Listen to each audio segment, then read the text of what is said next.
Good afternoon. We're convening the Joint Committees on Water, Land, Culture, and the Arts and Education on our joint 1 p.m. agenda here in State Capitol Conference Room 229. We have one measure on the agenda.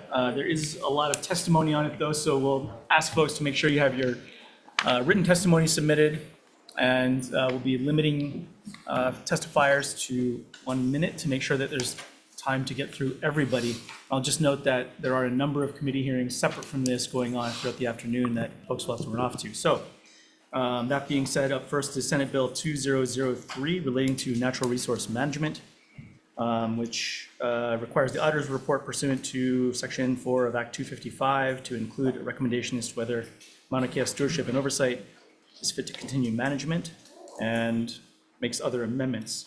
Testifying first on SB 2003 is the Office of the Auditor.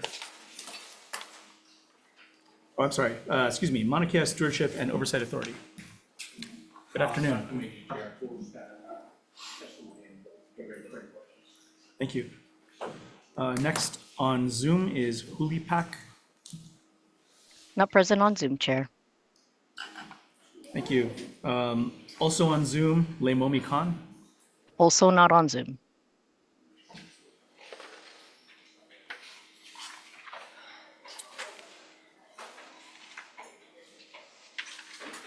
Okay, that is everybody who signed up to testify in person. Is there anyone else wishing to testify in SB 2003? Please come forward. Aloha, Angela Melody Young cares. I'm wishing to comment to provide an amendment.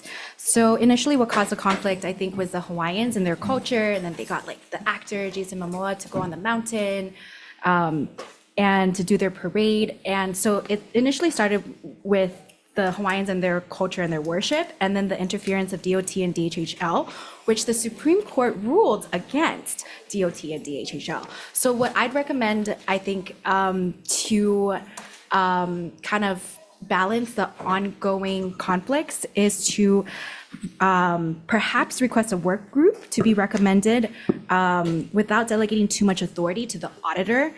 So a work group with DOT, DHHL, DLNR, University of Hawaii, Hawaiian practitioners, and OHA, and to facilitate the transitional period where the authority will assume control from University of Hawaii and the Department of Land and Natural Resources, so that in this transition, the university and the other summarize. Your time is up. Responsible entities can jointly manage the aspects of the mountain.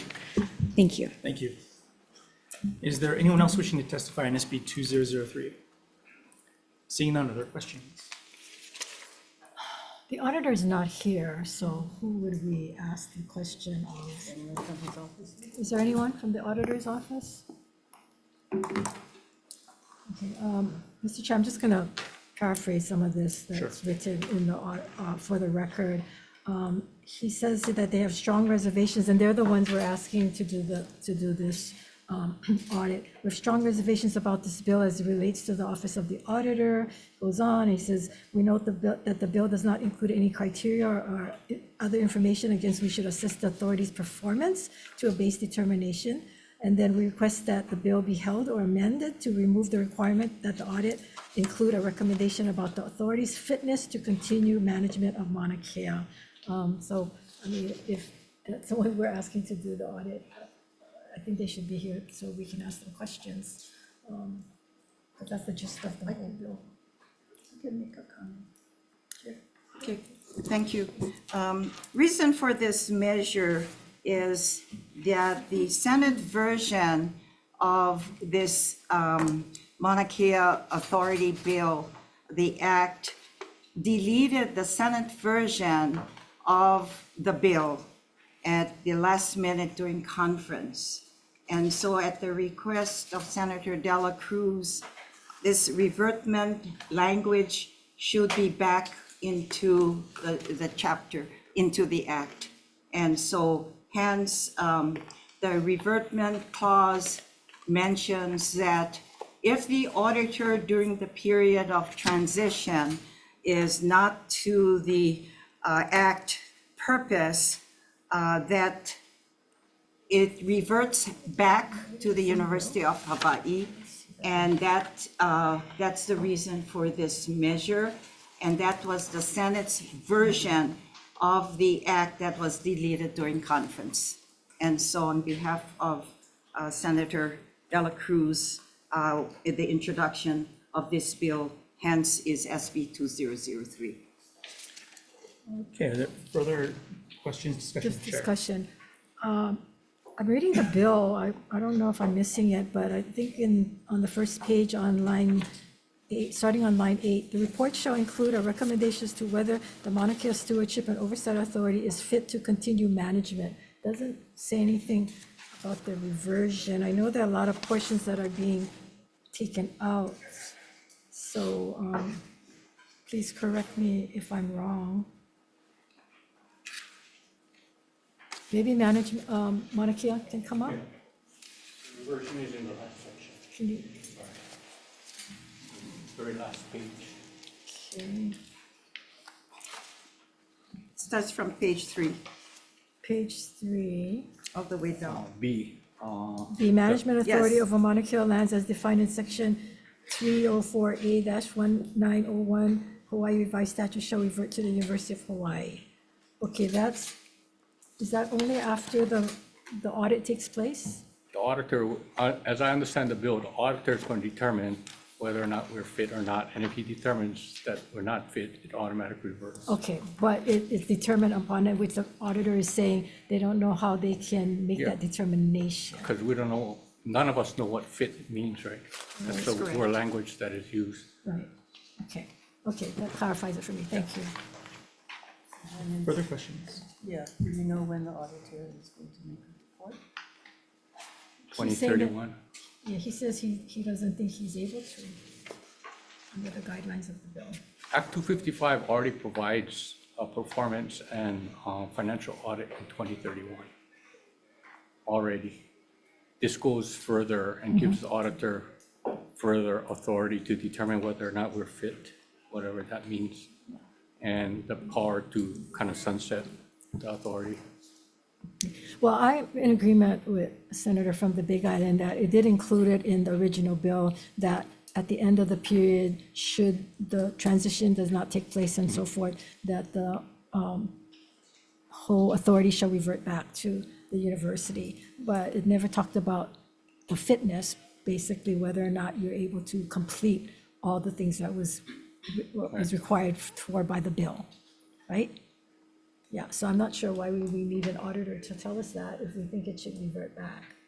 Then, I'm not sure. I voted against the bill, so Yeah. I'm just doing my duty. No, I'm just saying- At the request of the chair of Ways and Means. So as far as I'm concerned, this measure is in effect because annually, MKOS is supposed to, did you folks, by the way, did you guys report this Yes, we filed a report. 2025 Yes. to the legislature? Yes. When did we get it? The 20 days before the session. Okay, all right. So annually, they need to give a report. So I guess during the period before the transition that, I guess this measure, whatever the language was in the original bill during conference was, actually is supposed to have been included in this measure. So, yeah, I'm not arguing that point at all. It was language that we did put in, it got taken out. I wasn't Right. part of that. And so- so I'm not arguing that. The point that I'm having is that leaving it up to the auditor to make a determination of whether you're fit. I think the bill is clear. If the transfer doesn't happen, if it, time runs out, then it was supposed to revert back. So I'm Yep. not arguing that point. I'm just saying that the bill didn't call for there to be an evaluation of whether or not you were fit in order to continue. I wasn't part of I cannot add to that in terms of what was in the original draft of the Senate. But this is 2031, right? The full transfer is 2033 in terms of when the leases get. So I'm not sure why 2031 was chosen as the date. The other thing that this bill does, it actually takes power away from the legislature to make, one of the criticisms is that it takes power away from the legislature to make that determination. Right. Because the auditor determines solely Right. whether or not it reversed. So we either just include a reversion to the original statute, or we don't. And I just think that the study portion of it, and the audited portion of it should be totally deleted out. Okay. Further discussion? I think the only thing that we can do is, this goes to another committee, so we can move it along. If you want to make some amendments, that's this committee's responsibility, or move it along and then it will be taken up at the next committee hearing. Well, that's my point. We could just leave in the reversion and send it Yeah. on, and not have the audited portion of it. But it's up to the committee, whatever we want to do. Further discussion? Seeing none. Okay, thank you very much. Thank you. Yeah, we'll take a quick recess.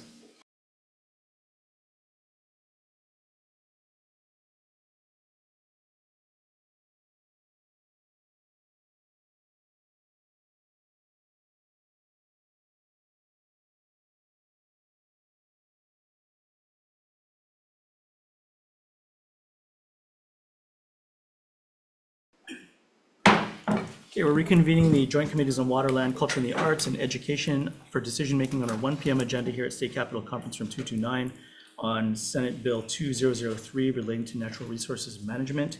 Appreciate the discussion from our colleagues. We'd like to, chairs having agreed, recommend that we move this measure forward with amendments. We're going to strike the section of the measure related to the auditor and audit. We're going to also add in language to address the timelines that were raised in testimony, providing for a 10-year lease extension and sublease extension. And then we're going to make technical amendments, add in a defective date. I'll just note the language in, what page is this? Looks like section 18B regarding reversion, we'll leave it in the measure as it goes to Ways and Means Committee. So any discussion, any comments? If not, oh, Vice Chair. Okay. Chair's recommendation for the Committee on Water, Land, Culture, and the Arts is to pass SB 2003 with amendments. Chair Lee. Aye. Vice Chair goes aye. Senator Chang is excused. Senator Lamusao. Aye. Senator Decourt. No. Measure is adopted, Mr. Chair. Thank you. Okay, same recommendation for the Committee on Education to amend Senate Bill 2003 to an SD1. Any discussion, members? Hearing none, chair votes aye. Chair votes aye, Vice Chair votes aye. Senator Fukunaga, excuse. Senator Hashimoto. Aye. Senator Decourt. No. Measures adopted, Madam Chair. Thank you.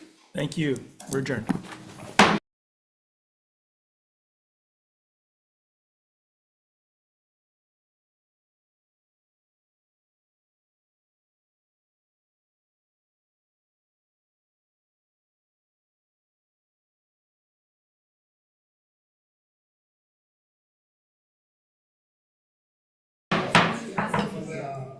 I'd like to call the Committee on Education to order. Today is Wednesday, February 18th. It is Ash Wednesday. Those of you, including myself, who didn't get their ashes yet, shame on us. It is the 102 agenda that we're working off on, and any persons testifying, and we have technical difficulties, the committee will reconvene on tomorrow, which is Thursday, in this conference room, 229 at 1 p.m., and the public notice will be posted on Hawaii's legislative website. And due to the number of measures we have on the agenda and the number of testifiers, we are limited testifiers to 1 minute. And so with that, we will start off on Senate Bill 3286, which we have only one testifier, Jan Govea for the University of Hawaii. This is relating to, or requiring the University of Hawaii to develop facilities, student housing master plan, and requires a report to the legislature. Thank you, Chair Kim, Vice Chair Kim, Senator DeCourt, Jan Govea. We stand on our written testimony with comments. Okay, you want to give a little more details before we start asking you questions? So in essence, the measure seeks to require the university to establish a facilities master plan that takes into consideration broader academic issues like the projection of enrollment, different methods of pedagogy, how much is online, how much will be in person, as well as taking a look at the demographics, moving from a more traditional or evaluating where what the characteristics of a student might be, which might be moving away from the more traditional, straight out of high school kind of characteristics versus adult learners, second kind of career education efforts. So the bill seeks to have the university take a look at all of that system-wide and then develop a facilities plan to support the growth in those areas. Okay, and so do you have any recommendations in light of your Yes, so opposition? we, it's a broader, as we laid out in our testimony, our written testimony, we do support the intent of putting together a plan. The criteria and the elements that's identified in the bill is a fairly heavy lift across all 10 campuses. And actually it should be developed, that's really the academic strategy. And that needs to be developed before the facilities plan is developed. So as we laid out in our testimony, we recommend that the university be given some time to develop that broader academic strategy from which the facilities plan can develop. So the university does not have any plans in past regarding facilities and student housing? Do you have any plans? Yes, so the university has 6-year CIP plans. This is our latest, it's on our website, and happy to bring you hard copies. It covers 3 bienniums, so we are in the beginning stages of the second biennium. It's from FY24 through FY29. And it does lay out a facilities master plan. What it does not specifically incorporate are the different methods of pedagogy and how much is going to be online. What do we anticipate the body heat to be on campus? Perhaps the type of facilities we need moving forward would be more technology-based instead of your standard classroom where the pedagogy is lectern style. So all of that is not incorporated in this plan. This was based more on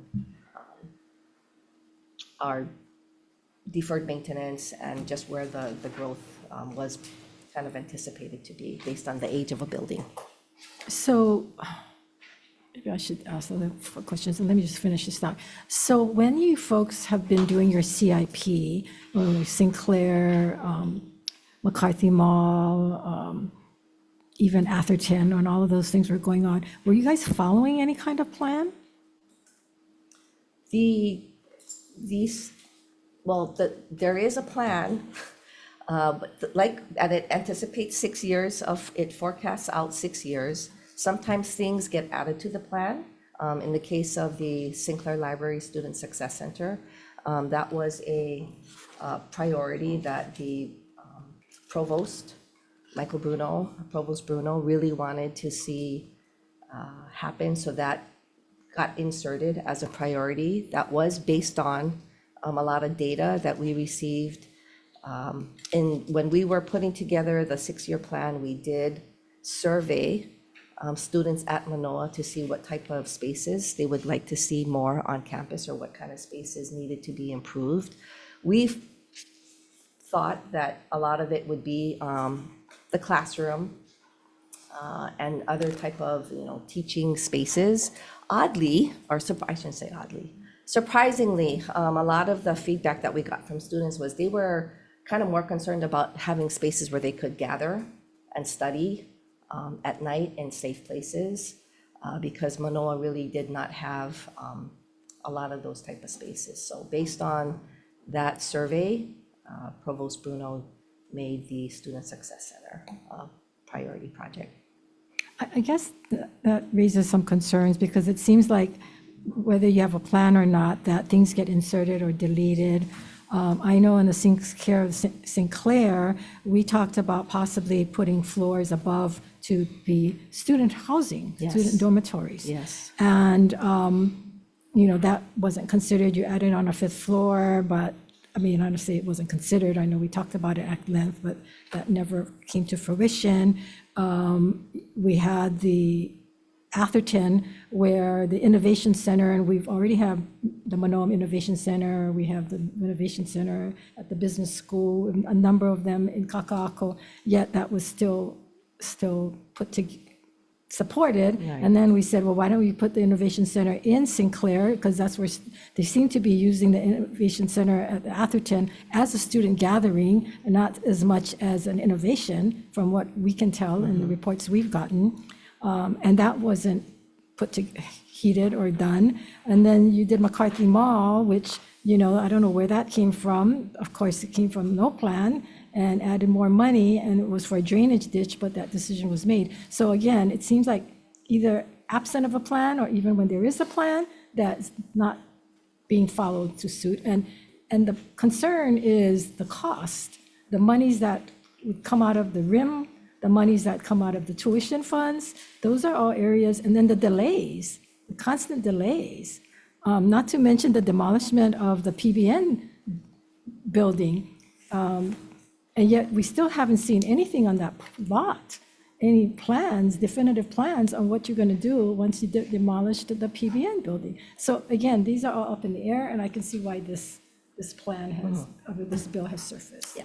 So with that, Senator Hashimoto, questions? Oh, Senator Clark. Thank you. Jan, excuse me. What is the total deferred maintenance backlog today? For the 10 campus system, it's about $1 billion. Because now we're getting to the point where University of Hawaii, it's become deferred maintenance, but now it's turning into a liability, right? And so without so safety issues, liability, those kinds of things. I just wanted to clarify my statement. Okay. But then also without University of Hawaii having a plan in place, a master plan in place, almost forces the hand of the legislature to give you folks an extension. Meanwhile, taxpayers are being asked to front the bill over and over again. So I think we're falling into this place where there seems to be a delay in the master plan, but then again, it's becoming very fiscally irresponsible for the department to continue to expect more funds. So how does a university plan on justifying the funds requested when there's no master plan? And then you've got about $1 billion in deferred maintenance backlog. Yeah. So we do have a master plan. There's a significant amount in the plan that addresses the deferred maintenance and the strategy behind it. At a really high level, the university needs about $100 million a year just to keep the status quo. So because we have limited funding, we try to be a little more resourceful in how we spend a dollar. And so in addition to, we use surveys and we do data gathering to really help to prioritize what the kind of the students want to have and experience on campus, and that is one factor. We take a look at facilities that are in high use and in high demand, and that kind of factors into what becomes a priority. In addition to that, we do consider where the future growth needs to be. So there is a semblance of a plan. It probably is not the perfect plan, and so we will acknowledge that and acknowledge the need to improve in those areas. But we'd be happy to provide you a copy of our University of Hawaii plan, CIP plan. It's a 6-year plan that at least incorporates some of the principles, but probably not to the extent that you should expect or we should expect of ourselves. So we'll work on that. And then last follow-up, Chair, thank you so much. But then I also think within your folks' plan, that the legislature appropriates the funds, but then you folks can move those funds onto other projects and other priority areas. So I think that with the plan in place, there has to be accountability to ensuring that the money and funds that we are appropriating, it's going to these specific areas. Yeah. So I think that a lot of that has to do with making sure that that communication is across the board and us not finding out next legislative session and we're like, whoa, what happened to the other building? We thought that that was the priority. So I think a lot of it is really ensuring that the projects are being completed in the timely phase. Thank you, Chair. Thanks, Vice President, for being here. So I guess what do you think we should be asking of you then in a plan? Versus if it's a little too much, because I think at the end of the day, when you take a look at really what we're trying to get at is I think it's a little bit alarming, right? I think we did a lot of work on Manoa housing, but then that's only one campus in the system, right? I think we're now moving on to, Hilo, and they don't have a plan yet, and so that's a little bit alarming, right? So what is it? I think the bill is necessitating, trying to push you guys in that direction. Yes. And so, I think what is it that you're ready to do now versus waiting for the campuses to do their other master planning? Yeah, I think it's a combination of, I think our new president, she is in the process of really focusing on what I would say that the academic strategy of a university system that incorporates all 10 campuses and finding their each respective campuses,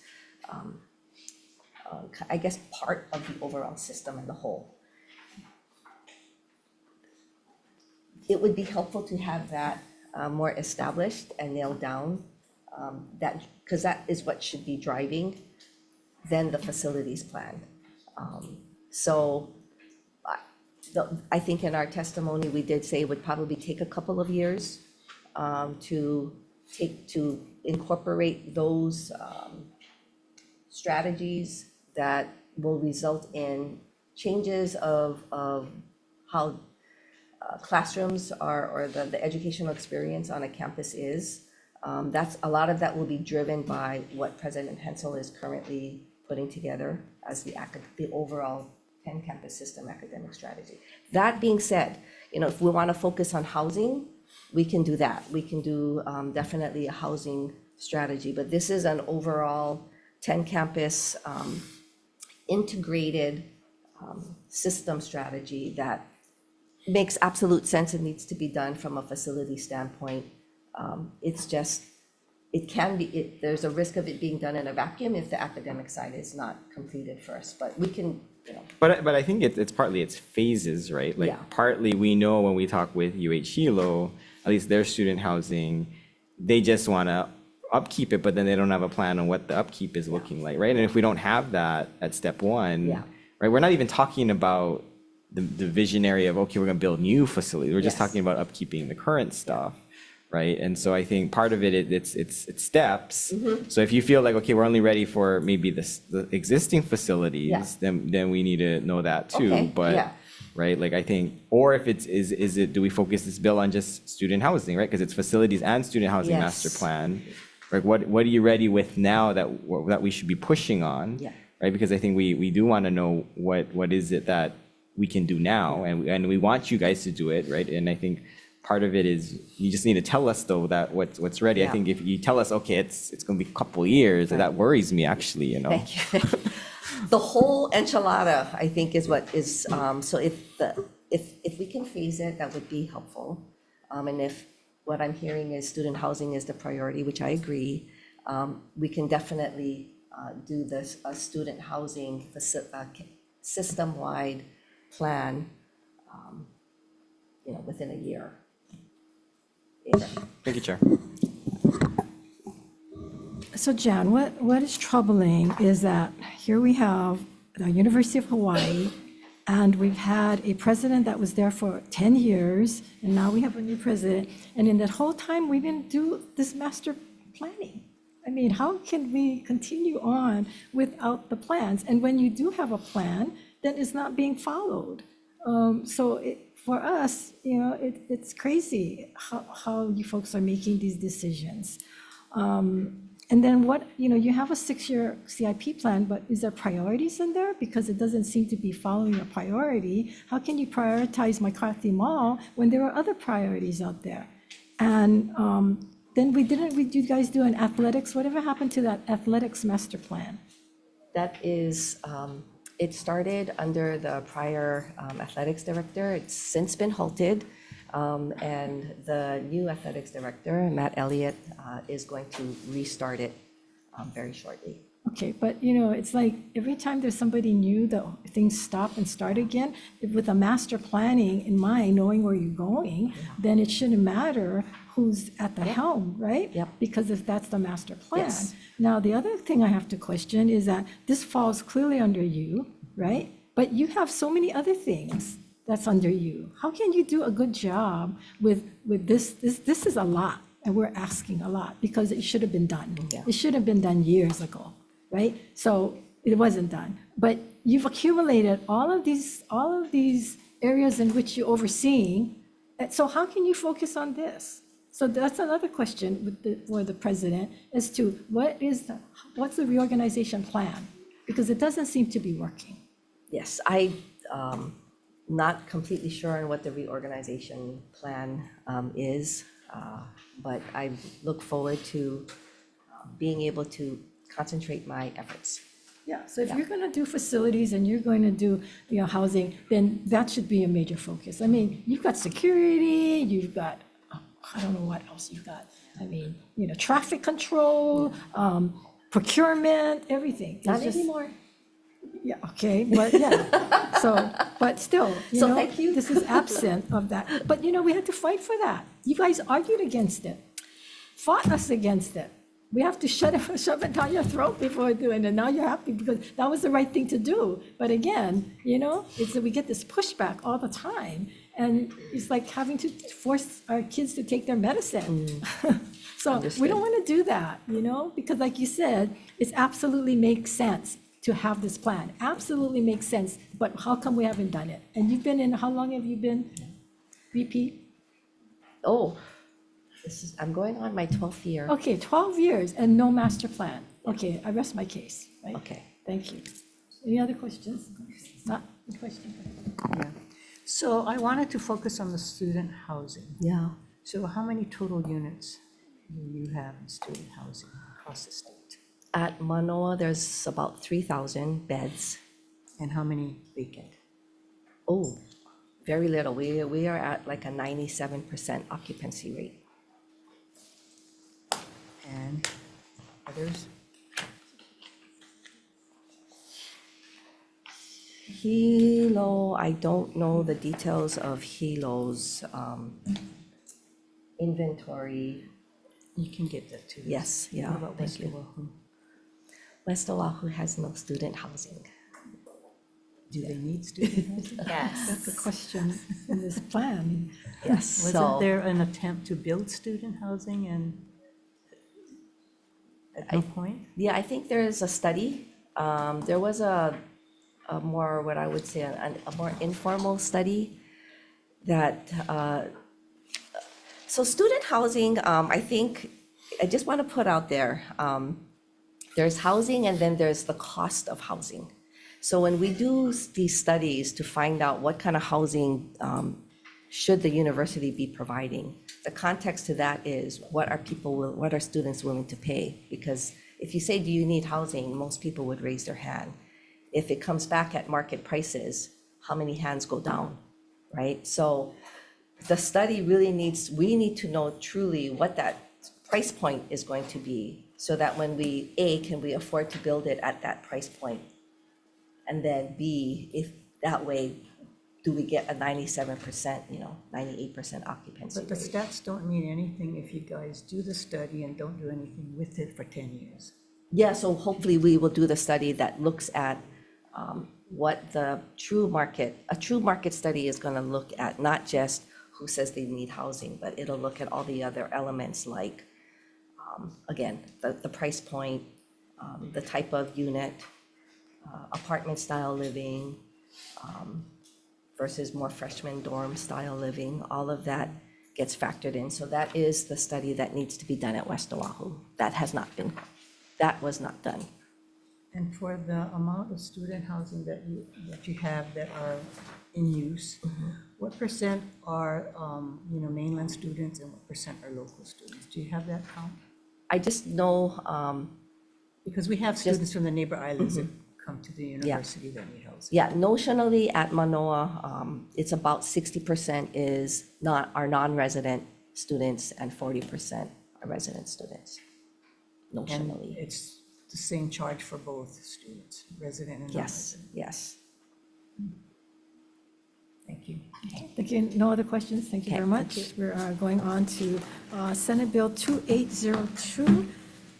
This appropriates monies to establish a bachelor's degree programs in education and in agriculture science at Leeward Community College and fund 2 FTE positions and supplies to support the program. Carlos Penaloza, welcome. Aloha, Chair Kim, Vice Chair Kidani, members of the committee, Carlos Peñalosa, Leeward Community College Chancellor and UH West Oahu Interim Chancellor. On behalf of the university, we stand on our written testimony, but can elaborate a little bit more. With this bill appropriating positions and funds to establish baccalaureates in teacher education as well as agriculture at Leeward Community College, the university's position is to redirect the efforts to what we've already been investing in from last year through now. A couple of the key investments are a pretty robust exploration of the articulations between Leeward Community College and UH West Oahu and the university as a whole to align teacher education to be a more true 2+2 without necessarily duplicating programming at adjacent institutions. Additionally, the recent my appointment over both Leeward and UH West Oahu to help alleviate some of the barriers that exist administratively to make it work. In both of these areas, we're seeing opportunities. We see the capacity that UH West Oahu has. And so the university's position is to focus in that effort at this point rather than creating duplicative programs. Okay, your time is up, but we're going to have questions for you, so we're going to have to elaborate so that we have none, Mr. Fire, so we'll do that and we call you back up. Okay, from the Hawaii Department of Agriculture and Biosecurity. Okay, please introduce yourself. Yes. Aloha, Chair, Vice Chair, members of the committee. Cedric Gates here on behalf of DAB. DAB stands on its written testimony offering support of this measure. This will help contribute to the ongoing work that we have with LCC regarding our biosecurity program to train and retain workers for DAB. This is something that we prioritize in light of the recent investment by the legislature to DAB for these types of programs, and here for any questions. Okay, thank you. Carlin McFadden, testifying for Hawaii Food and Policy. Here, Nicole Galis for Hawaii Cattlemen's Council. Brian Miyamoto for Hawaii Farm Bureau. Let's see him. Aaron Mendelson, also in support individual, and Leilani DeMello. Anyone else here wishing to testify on this measure? Okay, hearing none. Carlos, if you can come back.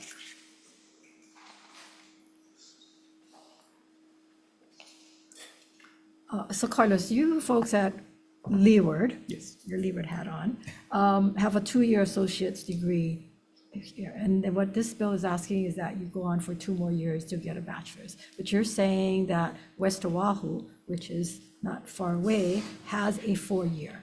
So why is there a problem and why the need for this bill if things are working?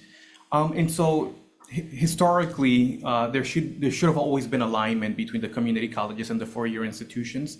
Oftentimes, the curriculum begins to drift. And so what's happened is that the community college students haven't had the clearest of pathways. Additionally, when you enter at a community college, you may have the option of going to the College of Ed at Manoa or UH West Oahu, depending on the advising track that you take. If you end up going to the other institution, it adds on time, it adds on cost to completing the baccalaureate degrees. Over time, that drift has resulted in bigger barriers for our students to make it through. And so right now, the focus is realigning. It starts with general education, additionally, the programmatic requirements, so that it becomes a true 2+2, where the advising is clearer and the tools that we have to promote the students going from one institution to the other are in better alignment. Right now, those are some of the technological investments that we've created to facilitate some of that advising. The vision over this idea of having me oversee both Leeward and West Oahu is for a student to see the light at the end of the tunnel, rather than right now it's blurry. You enter at the community college and you may have options, but it's not always very clear. We want to clarify that and ensure that that student knows where they're moving, the progress that they're making, and that their advising plan be set in stone from the day that they matriculate, and that it doesn't evolve over time. That's what the realignments in curriculum and having the removal of some of these administrative barriers will allow us to do.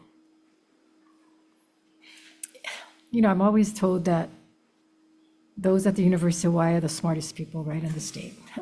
And yet to see that we've had these issues, and we have had concerns about West Oahu. We've had the concerns about the promise of what it would bring for the people on the west side of the island. And yet to hear finally what we've been concerned about, that there doesn't seem to be that kind of transition, that kind of connection, that kind of working together to assist the students coming out of community college so they can feel welcome and feel good about moving on and know that they're going to be moving on. Now, it's great that you're wearing two hats, because you make that transition clear now, because you have both interests there. But what about all the other campuses? Because if this is continuing at all the other campuses, it is. They're having a hard time transferring, not just that, but transferring their credits. Professors at the university don't want to honor the credits because they didn't teach it. So, you know, there's this disconnect in the system. Now, it's hopeful that with this new president, things are changing. But for the past 10 years and such, it's been going on. And poor students, you know, that have not had the benefit of this kind of collaboration, which should be happening. And again, you know, some of the higher paid positions are at the University of Hawaii, and yet these things are not happening. And then, you know, we get criticized, or I get criticized for being a bully, for asking these questions, when in fact, I have a vendetta. Yeah, my vendetta is for the kids, for the students, for the people of Hawaii. And somebody's got to speak out for them if we're not doing our job. And if it's business as usual at the university or at DOE, for that matter, that, you know, there needs to be an acknowledgement and there needs to be some changes that take place. So does it take a new leadership? Perhaps. And in this case, yes. So I'm very hopeful that the new president is going to continue to look at innovative ways on how we make this transition happen, so that we don't have to create more programs in every community college, because that was never the intent, right? That's right. So, you know, it's people like you that have to make this happen. So I hope that, you know, we can see that. Thank you. And I will elaborate on just a little concept here. The community colleges have really focused on statewide access. The articulations and the alignments that we're working on, while right now the more immediate beneficiary will be Leeward and UH West Oahu, the goal is to realign so that all of the community colleges have that same pathway. And we've been doing that both in teacher education as well as in agriculture, because of all of the work that we've been doing with our partner workforce folks. Okay, Senator McCoy. Thank you. Will any of these funds be used for administrative overhead, or is it just going directly to the students? So right now, we didn't define how these funds would be used, should they be appropriated. Right now, we have existing capacity at UH West Oahu to grow the teacher education program, and the goal would be to use existing resources. If there would be any realignment, it would be to support that pipeline and encourage more students to enroll in teacher education and in agriculture. But right now, from an administrative overhead, we're not looking at investing in those spaces. Okay, how many students would you say these funds could service? That's a little bit of a difficult question to answer at this juncture. I don't want to second guess. I could come up with numbers and provide more to the committee. Okay, thank you. Thank you, Any other Chair. questions? Okay, Thank thank you. you, Carlos. Okay, we are moving on to Senate Bill 3050. This is directs Honolulu Community College in partnership with state agencies and maritime employers to conduct a study and develop a plan for a statewide maritime youth apprenticeship program for individual ages 16 to 24. Requires report to the legislature with recommendations. We have Candace Park, the Deputy Attorney General. Good afternoon. The Department of the Attorney General recommends identifying the law as a matter of statewide concern. Thank you. Got it, thank you.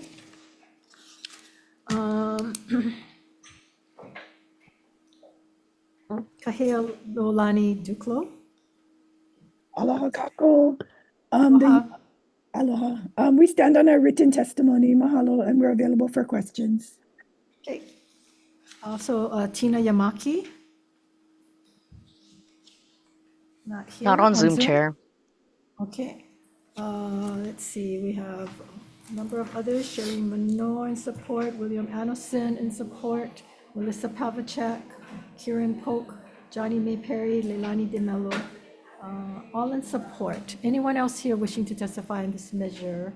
Hearing none. Members' questions? No questions? Okay, moving on.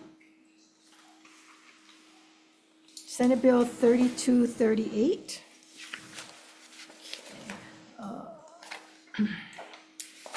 This is relating to language access, establishes a language access education and workforce development program at the University of Hawaii. Let's see. Deborah Halbert, University of Hawaii, followed by Amy Agbayani. Aloha, Chair Kim, Vice Chair Kanani, members of the committee. My name is Alan Rosenfeld. I'm the Associate Vice President for Academic Programs and Policy. Here on behalf of Vice President Halbert, we stand on our written testimony in support of the measure. And I would just say briefly, we noted in the testimony that Kapiolani Community College offers a series of non-credit trainings, but UH Manoa does offer many more languages in their arsenal there. So that is a benefit, a service that they can provide. Mahalo, and I'm available for questions. Great, thank you. Amy? We stand in strong support and stand in my written testimony. Okay, thank you. Liza Gill? Is that Liza or Lisa? Like Manelli. Okay. Testifying for Hawaii Coalition for Immigrant Rights. Yeah, aloha, Chair, Vice Chair, members of the committee, Liza Ryan Gill with the Hawaii Coalition for Immigrant Rights. We represent about 30 immigrant-serving organizations across the Pai'aina. We're in strong support of this bill, and I'll just call out, since we have a senator from Maui here, when we were working with Lahaina survivors, about 30% of them were limited English proficient. We worked directly with the Department of Health and Human Services to help get bilingual, bicultural case managers that were funded by FEMA. It was very difficult to find folks that had the proper training to be able to take those positions.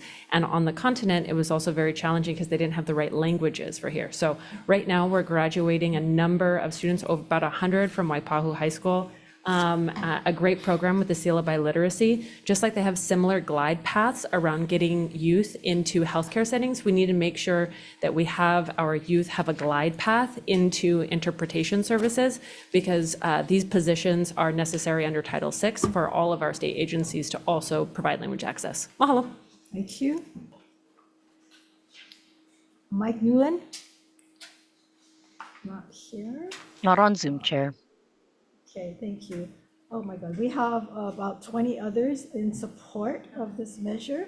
Anyone else wishing to testify on this measure? Hearing none, members' questions. I guess I have a question for University of Hawaii.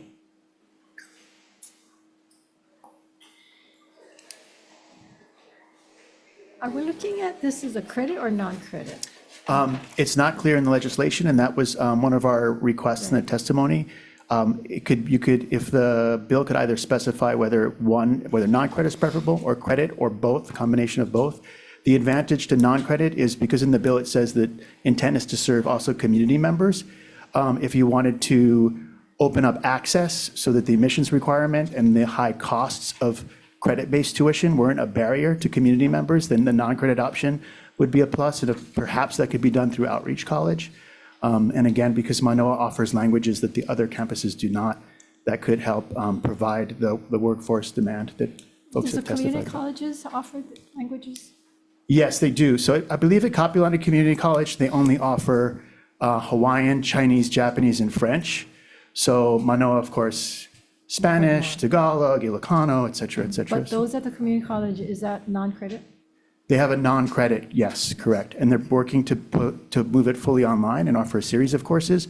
And also at Kapiolani, what they're doing that's good is they have industry specific. They have a course or series of courses focusing on the courts, and another one for medical settings, because just because you're bilingual doesn't mean you know all the terminology. If you don't know, I don't know a lot of the medical terminology in English, let alone translating it in a different language. So that's also important.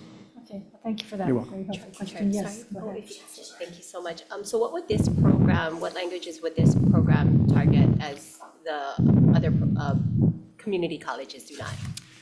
Great question. So my assumption, because I saw that the bill came through the Filipino caucus, is that Tagalog and Ilocano would be central. But I think the idea is to open it up to a variety of languages. I mentioned Spanish as an obvious example that are not offered typically at the community colleges. So if this does become accredited, do you see this being able to partner with the workforce after they graduate?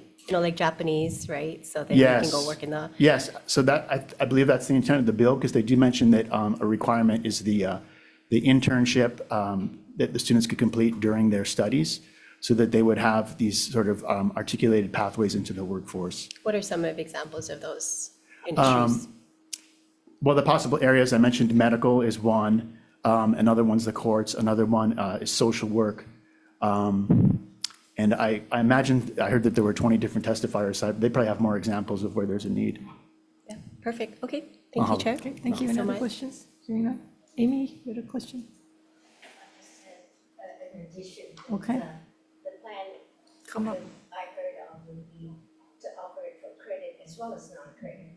It's not just high school kids that we're recruiting who have obtained the seal of biliteracy from the DOE.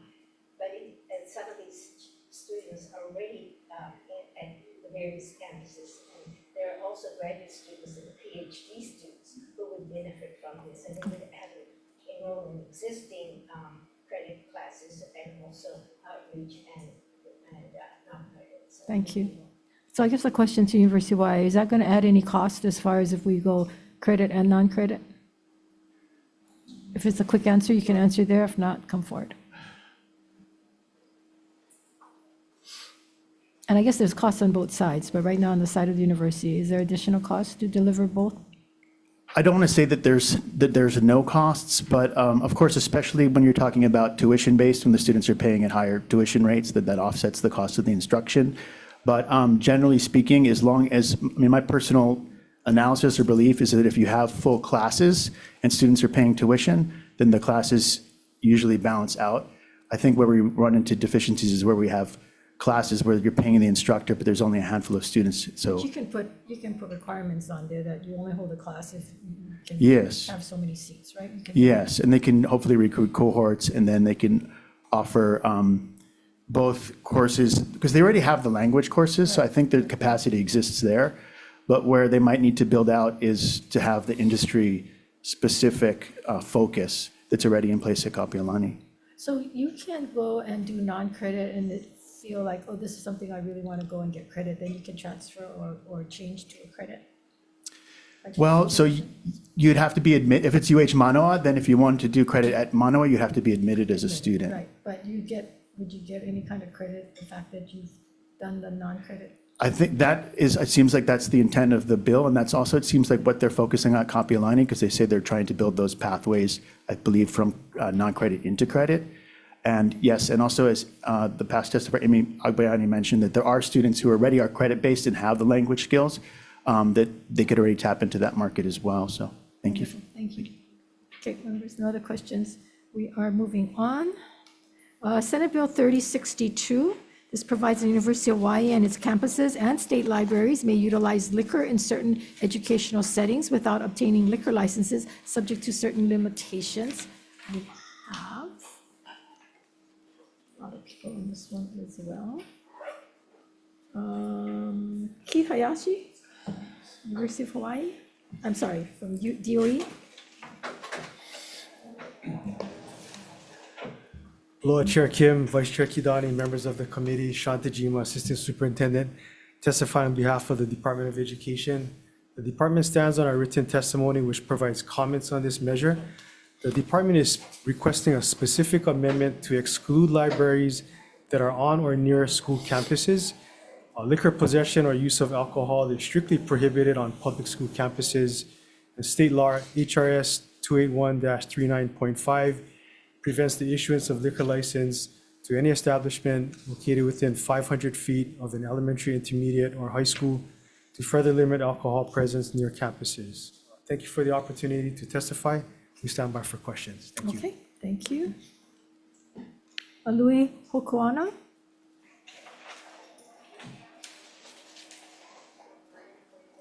Hi, Chair, Vice Chair, committee members. My name is Denise Yoshimori Yamamoto.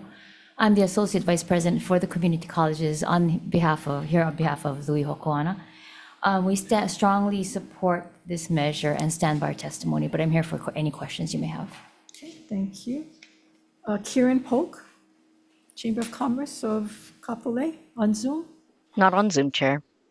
On Zoom, okay.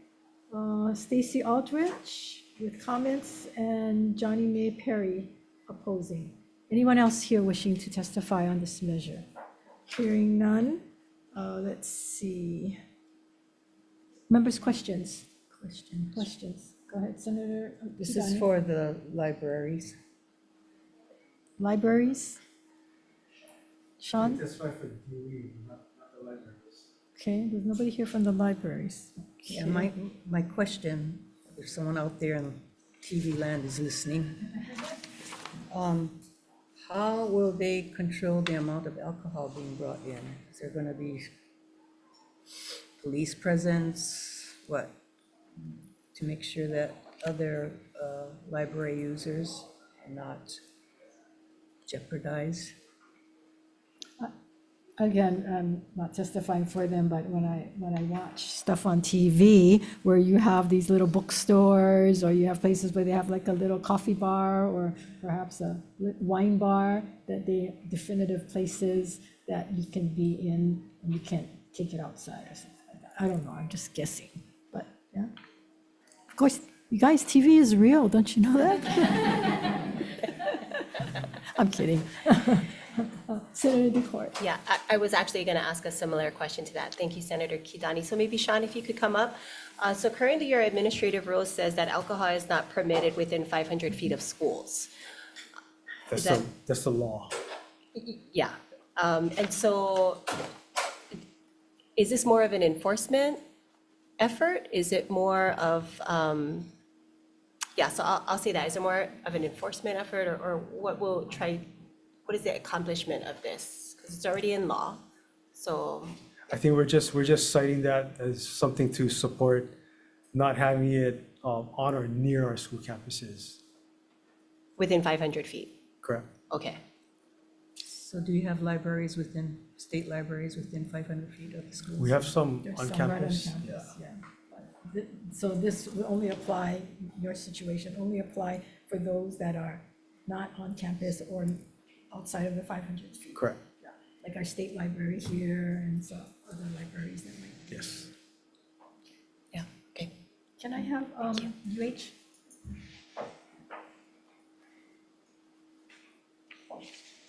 So how does UH envision, I'm envisioning some things, but how does UH envision this having the ability to have liquor in some of your establishments? Yeah, so we feel that it will be beneficial for a lot of our R&D, part of our workforce training program with our culinary.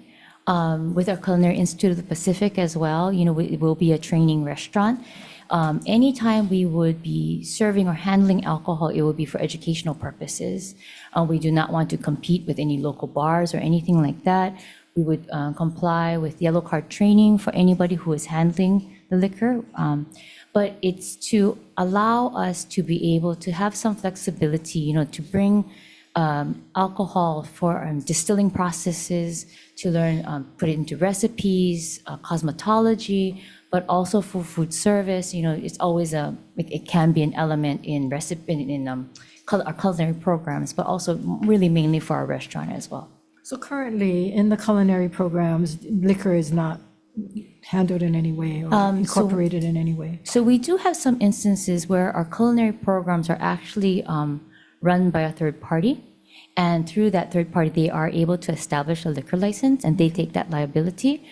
And then we also do have times when we have events and we do get the liquor license for the day or for the event, yeah.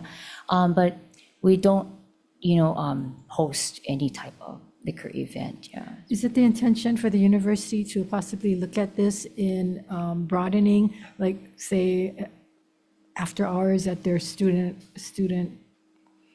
cafeterias, or like in West Oahu, you have the ACM little area there where kids hang out and get refreshments, stuff like that? Is there any intent by the university to at some point look at including liquor?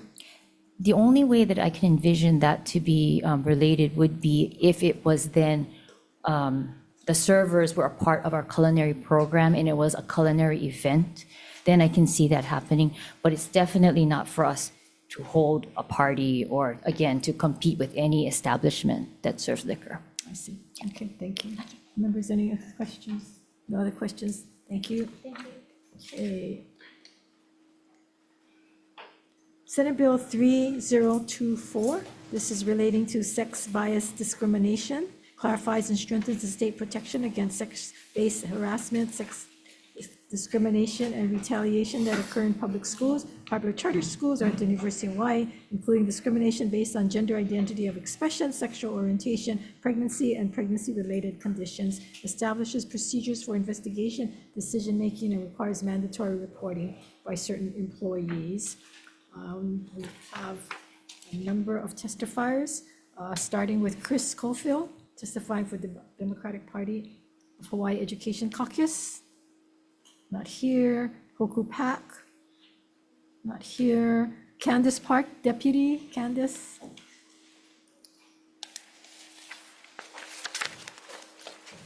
Good afternoon. Good afternoon. Chair Kim, Vice Chair Kidani, members. Deputy Park had to step out. I'm Ann Horiuchi from the Department of the Attorney General. As noted in our testimony, the department is recommending an amendment, adding a statement identifying the bill as a law of statewide concern. Thank you for the opportunity.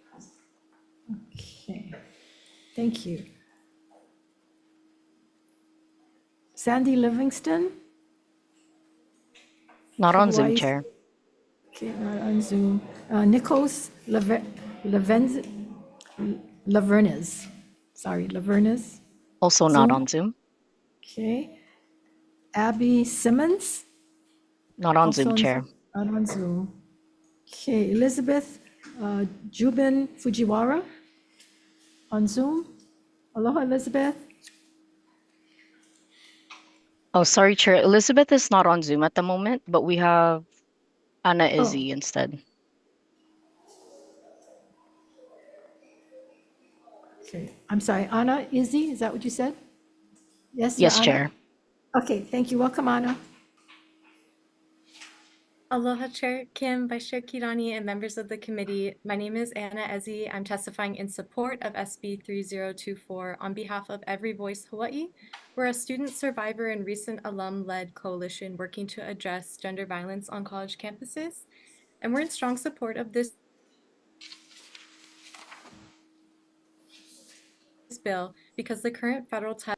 But if this were to be a compliance ceiling, it would effectively tie school administrators' hands behind their backs when it comes to dealing with the most common forms of sexual misconduct. And you can see stories from frustrated students in my written testimony. But by strengthening state protections, the legislature can give Hawaii schools the legal tools to implement best practices and create truly safe campuses free from sex-based discrimination. Mahalo for the opportunity to testify. Thank you, Anna. Laura Nakanelua on Zoom. Aloha Laura. to the chair and committee members. I stand in opposition of this bill for reasons that include the existing Title X laws that we all are well acquainted with.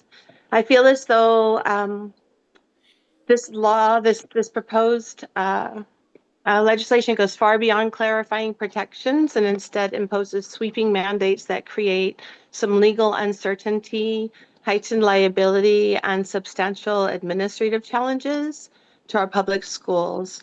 By requiring access to bathrooms, locker rooms, and sex-segregated facilities and activities based solely on gender identity, the bill, I feel, overlooks critical privacy and safety needs, especially for young children in enclosed, intimate spaces where vulnerability is heightened and supervision is often simply limited.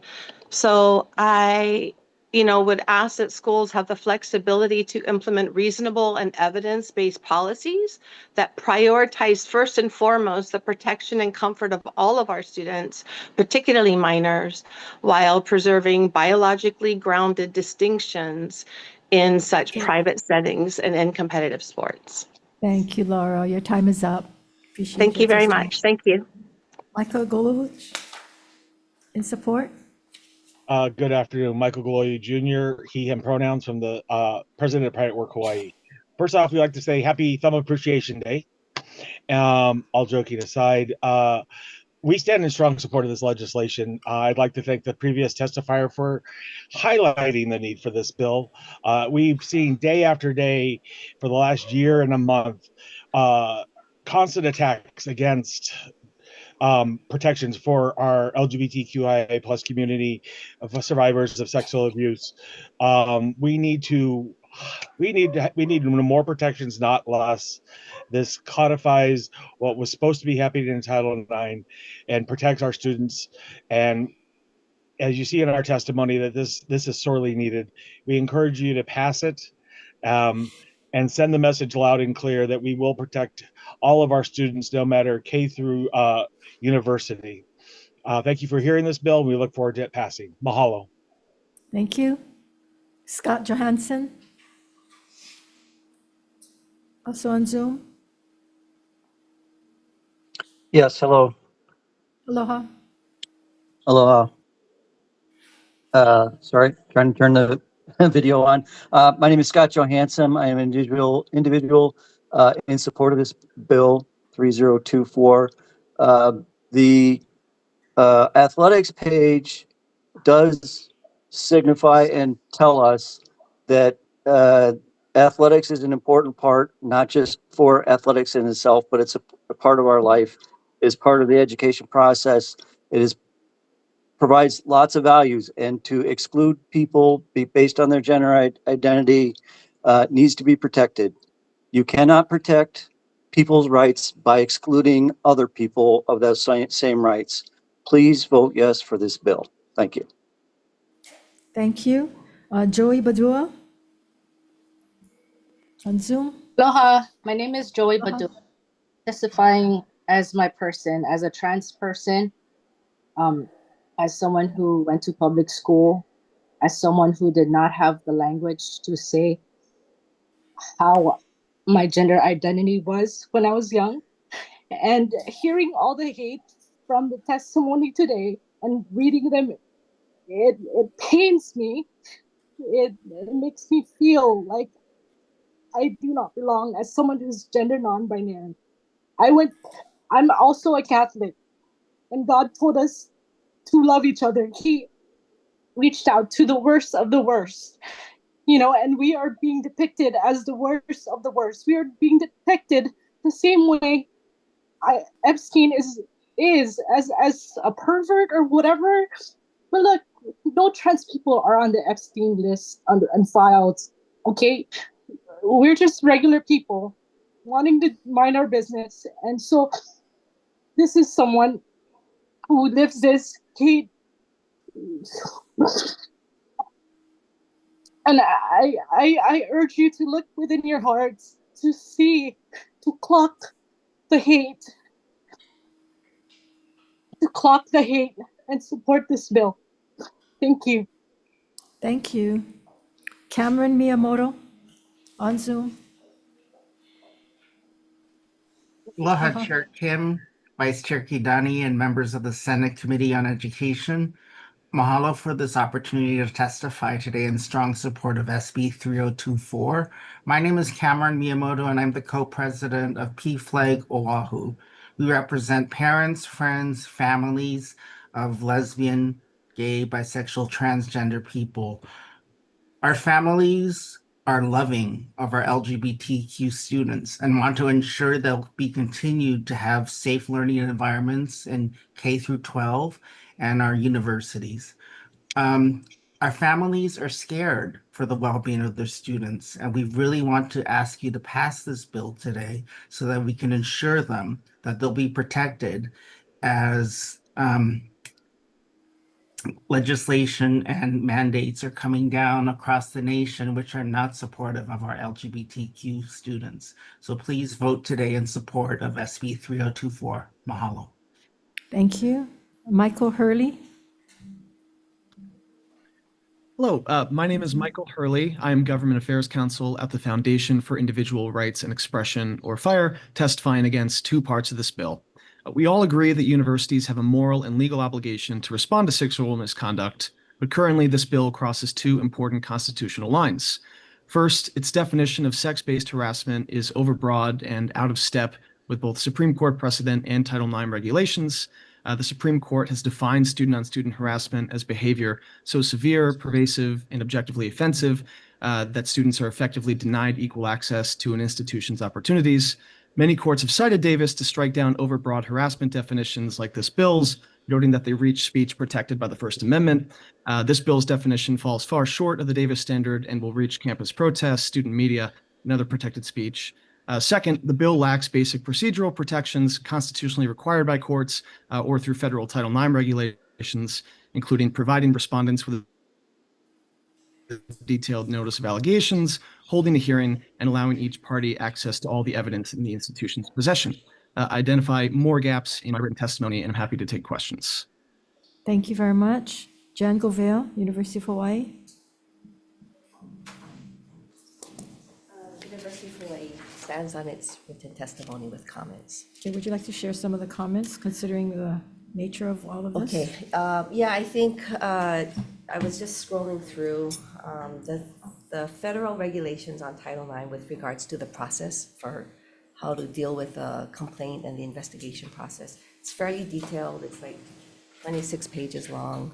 And we are still combing through, I think, some of the more detailed nuances of the measure. But there is concern for there being some conflict between the way the bill is currently written and some of the express language of the federal regulations. So we would encourage probably experts, legal experts with Title IX background to really kind of comb through all of this and make sure that we're not putting the university or the DOE in a situation where complying with one will mean non-compliance with another. Okay, we'll call up the AG after this. Keith Hayashi, DOE.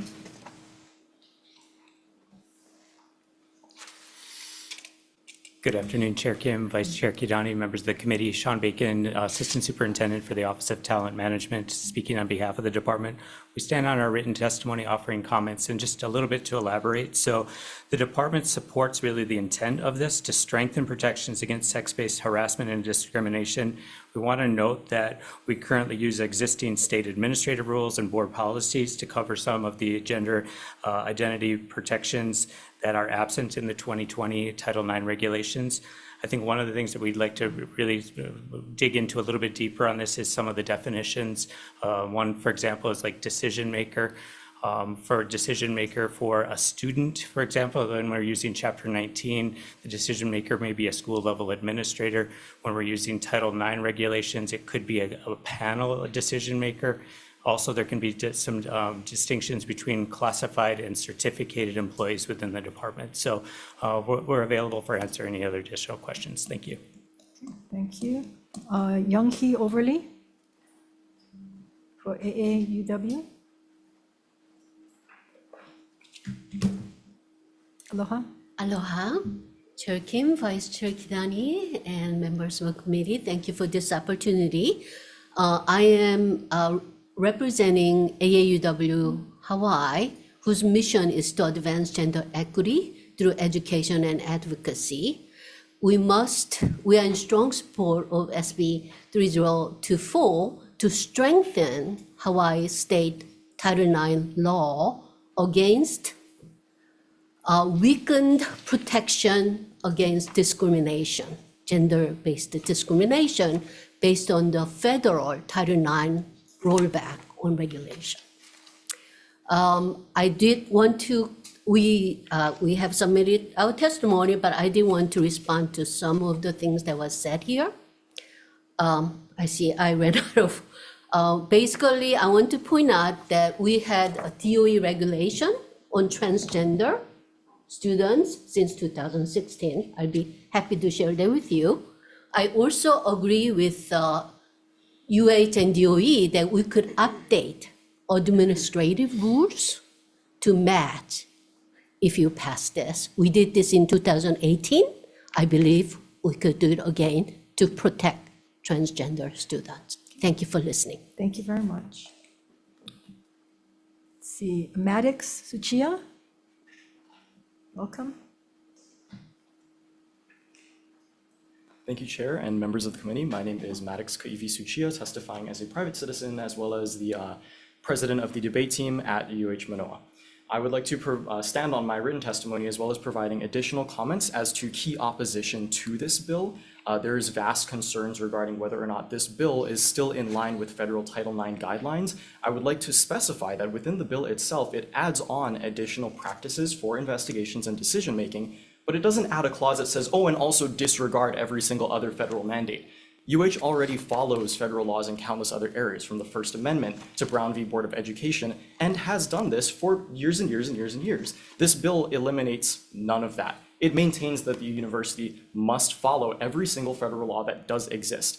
It only enshrines further protections and requires that the university respond to the 265 Title IX complainants, of which they only investigated 2 in their Act 242 reporting. I thank the legislature once again. Okay, thank you very much. Christian Fern, University of Hawaii Professional Assembly, with comments. Let's see, we have, I'm not going to read everybody's name because we have 53 in support. We have opposing 7 and comments from 4. Is there anyone else here or on Zoom wishing to testify on this measure? Hearing none, members, we are open for questions. Questions, Senator Kidani. This is both for someone from the university as well as DOE. How are you now handling the transgender bathroom facility issues?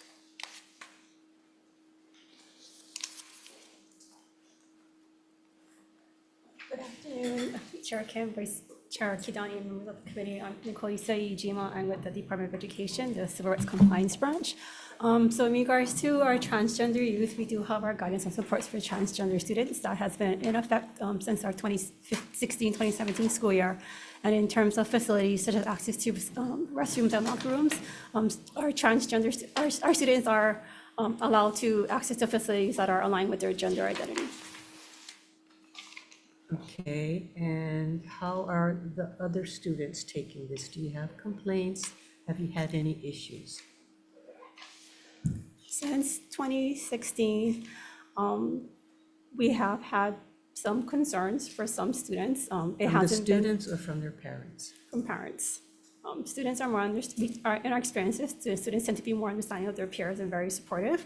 In terms of concerns from parents, it hasn't been many. I don't think it's been more than a handful, but I can't don't quote me on that. In terms of that, what we do is that we allow, if any students, transgender or non-transgender, has any kind of privacy concerns, then we do offer alternatives for them, such as single stall, gender neutral faculty or health room facilities for use. Thank you. Good afternoon, Chair, Vice Chair. To answer your question, Can you Senator. identify yourself, please? Oh, I'm sorry, Jennifer Rose, Office of Institutional Equity. Also, I am the interim Title IX coordinator for UH Manoa.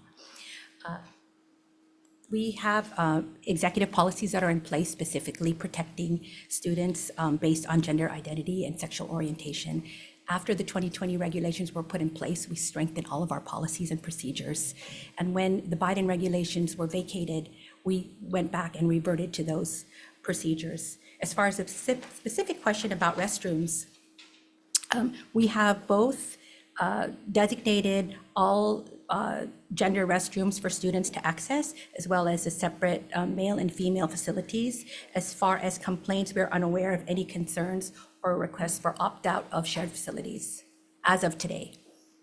Okay, so what you're saying is for gender equity, the student that, a female student who feels that she is a male can go yes. into the male bathroom, and you haven't had complaints? Correct. We and have vice not versa? received any complaints to any of our Title IX offices. I mean, we recently checked on this. There was a data point that was requested as recently as 3 weeks ago. So that is current. So there have been no official complaints that have been made. Or any kind of incidents?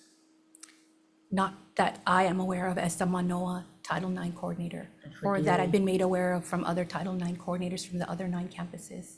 Thank you. And for DOE, also no incidents that you are aware of? Our office has not been aware of any incidents regarding our transgender youth and restrooms. Thank you. Question, can you respond to the testimony that of the numerous complaints that only 2 have been investigated by your department or the university? Thank you, Chair. I think I understand it. That's from, we have, first of all, I want to thank the Women's Legislative Caucus and both the chair and vice chair for your leadership on Title IX issues. As you probably know, we worked with the Women's Legislative Caucus during the pre-session. We had shared our Act 242 annual data, which some of these questions I think are coming from. I think there might be some misunderstanding, both from our climate survey data, which we have done by an independent researcher, OmniTrack. I think you're familiar with them. And then our Act 242 data, which is required by the legislature in September as an annual report. So I think some of the data that's being referenced is from the year before, because this year's data, I don't hear it being quoted. As far as the number of complaints moving forward, it's an aggregate number of formal complaints. This doesn't mean that students aren't seeking support. I mean, as a Title IX coordinator, I meet with students on a regular basis.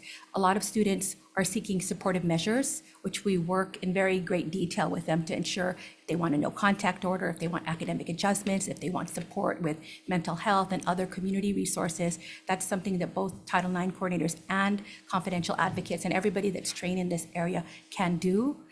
It doesn't mean that students necessarily want to go forward with a formal investigation, and many choose not to. Also, because of the wisdom of the state legislature in 2016, our faculty members are mandatory reporters. So that means that of the 300 and something reports, many of them are from third-party folks like faculty members or campus security. And then when we actually do the reach out to the students or to the victims, they may not want to engage in the process at all. They might be a domestic violence survivor that is trying to navigate through and making sure that getting their education is the #1 priority. So we work very closely with both community advocates and campus advocates to that end. So I think what I would love to see, Chair, is during the interim, we have offered the Women's Legislative Caucus to have a briefing so that you can understand the data in a more qualitative manner. And the Women's Legislative Caucus co-chair, Representative Ichiyama, has encouraged us to try to provide more qualitative data because there's only certain data points that are being requested, so that you can have a fuller picture of sort of all of the points in which students are engaging in the process. Also, in our climate survey, we have actually done a comparison with national based on the AAU universities. So those are the Research One institutions across the country. We are doing far better in terms of students' awareness of resources and students' awareness of the Title IX coordinator. Much better than the national. I'm happy to provide that data for you. Could we be doing better? Yes, but we also support survivor autonomy so that we're not forcing students into a formal investigation process if they don't feel comfortable or safe in doing that. And thank you for the opportunity to answer that question. Okay, let me further ask questions. So how many complaints, aggregate complaints, did you receive last year? I don't have the data for the aggregate in front of me. I think you reported, I have the data for. just really quick, if you can just give us a number. So, Hold on. for school year 2022-2023, that is the most recent Act 242 report that is publicly available. This is why everyone testifying has cited that information rather than anything from 2024. Okay, and what's that number? 265 complaints, Okay. 194 did not move forward informally or formally. I understand that that was a key concern. Only 2 of those received a full investigation from the university in which an official decision was rendered. Okay. So those are the official numbers. Thank you for that. And that would also be because those are the students that are choosing to move forward formally. So you have to look at the subset of those ones who choose to move forward formally to look at what the actual final outcome is. I mean, I can actually digest some of that data for you and give it to you, and actually would love to meet with you too on that data. That's going to be my next question. Have you reached out to the student body? Because I know a lot of the testifiers are from the university. So is there been some kind of dialogue with them explaining the data and so forth? I mean, we have had some conversations with student affairs folks, and I had done a reach out last year to our system-wide student government. But I do think that we should have more conversations around, in terms of the safety issues and moving forward, I think what we could do in our climate survey is do more of a drill down of what the specific barriers are to moving forward, because it all kind of gets lumped together. Some students do not move forward because they think what's happening to them, it's not serious enough to violate the policy. So that means we need to do more education. Some students choose to not move forward because they don't want to put themselves at risk against somebody who may be a perpetrator that's a fellow student or even another employee. So, yeah, we don't have the time to really go into all of it. I think this is very important, but it's important that you reach out to the students at the university, and especially a number of them who might be on the fence at this point and not sure if they should be filing or not filing. But I think it's important that you not just meet with representatives, but you somehow have these public forums. I agree. We will do that. Give them the Chair. opportunity to voice these concerns and room for us to improve. Thank you. We'll do that. Okay. Members, any further questions on this? If not, I want to call the AG up. Candice?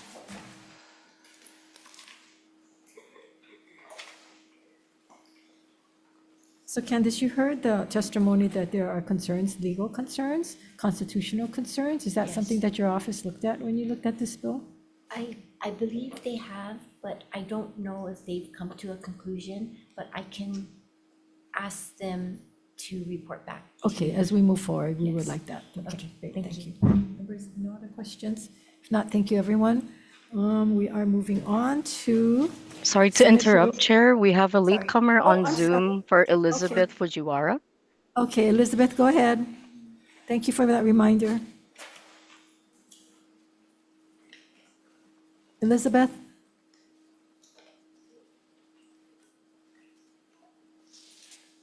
Can you hear me now, Chair? Yes. Oh, great. What I mostly wanted to say was that I think the concern here is that with the Trump administration basically tearing apart the federal DOE, and there is no longer an Office of Civil Rights that's really able to investigate, that if we are able to adopt this bill as it is or make whatever modifications are necessary, it would really help the children, especially the young girls in middle school and high school. I think that's the reality of what's going on the ground. And the DOE staff, I believe, are doing their best at this point, but they just need more guidance and new legislation to help them go forward because of the Trump administration. Okay, thank you very much. Okay, with thank you, that, Chair. I appreciate Thank it. you. We are going to move on to Senate Bill 896, Senate Draft 1, relating to to education, establish new requirements for teacher ed.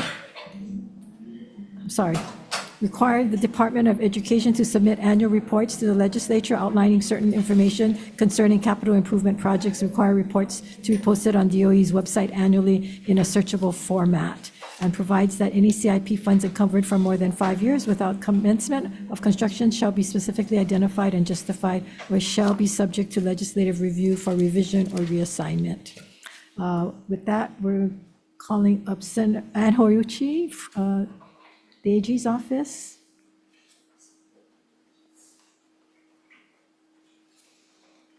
Good afternoon, Chair, Vice Chair, members, Ann Horiuchi from the Attorney General's office. As we noted in our testimony, the new section being added to 302A by Section 2 of the bill, requiring that the DOE submit an annual CIP report to the legislature. Just based on the way that Chapter 302A is organized, we suggest actually adding that section to Part 5 of 302A rather than Part 4. We think structurally that organizationally, it makes a bit more sense. Also, the pilot program within DOE's Office of Facilities and Operations that would authorize superintendent to redesignate funded vacant positions as positions exempt from Chapter 76. Because wages are a mandatory subject of bargaining, we think that to address any kind of issue with the language in the bill, we've suggested an amendment in our testimony. Thank you. Okay, thank you. Keith Hayashi, Department of Education. Aloha Chair, Vice Chair, members. Jesse Suki, Deputy Superintendent of Operations for the Department of Education. The department stands on its written testimony, which provides comments on the measure. But in summary, the Department of Education supports the goals of the bill regarding improved CIP transparency and technical staffing, but requests flexibility to align reporting requirements with existing data systems, clarifying that attached agencies are excluded because they report differently, and consideration regarding potential pay disparities created by the pilot program for exempt positions, allowing the adjustment of other salaries for equity. Thank you. Thank you. Johnny May Perry, in support. Kaunaui Sabas, opposing for HGEA. Anyone else here wishing to testify on this measure? If not, questions, members? Jesse, question?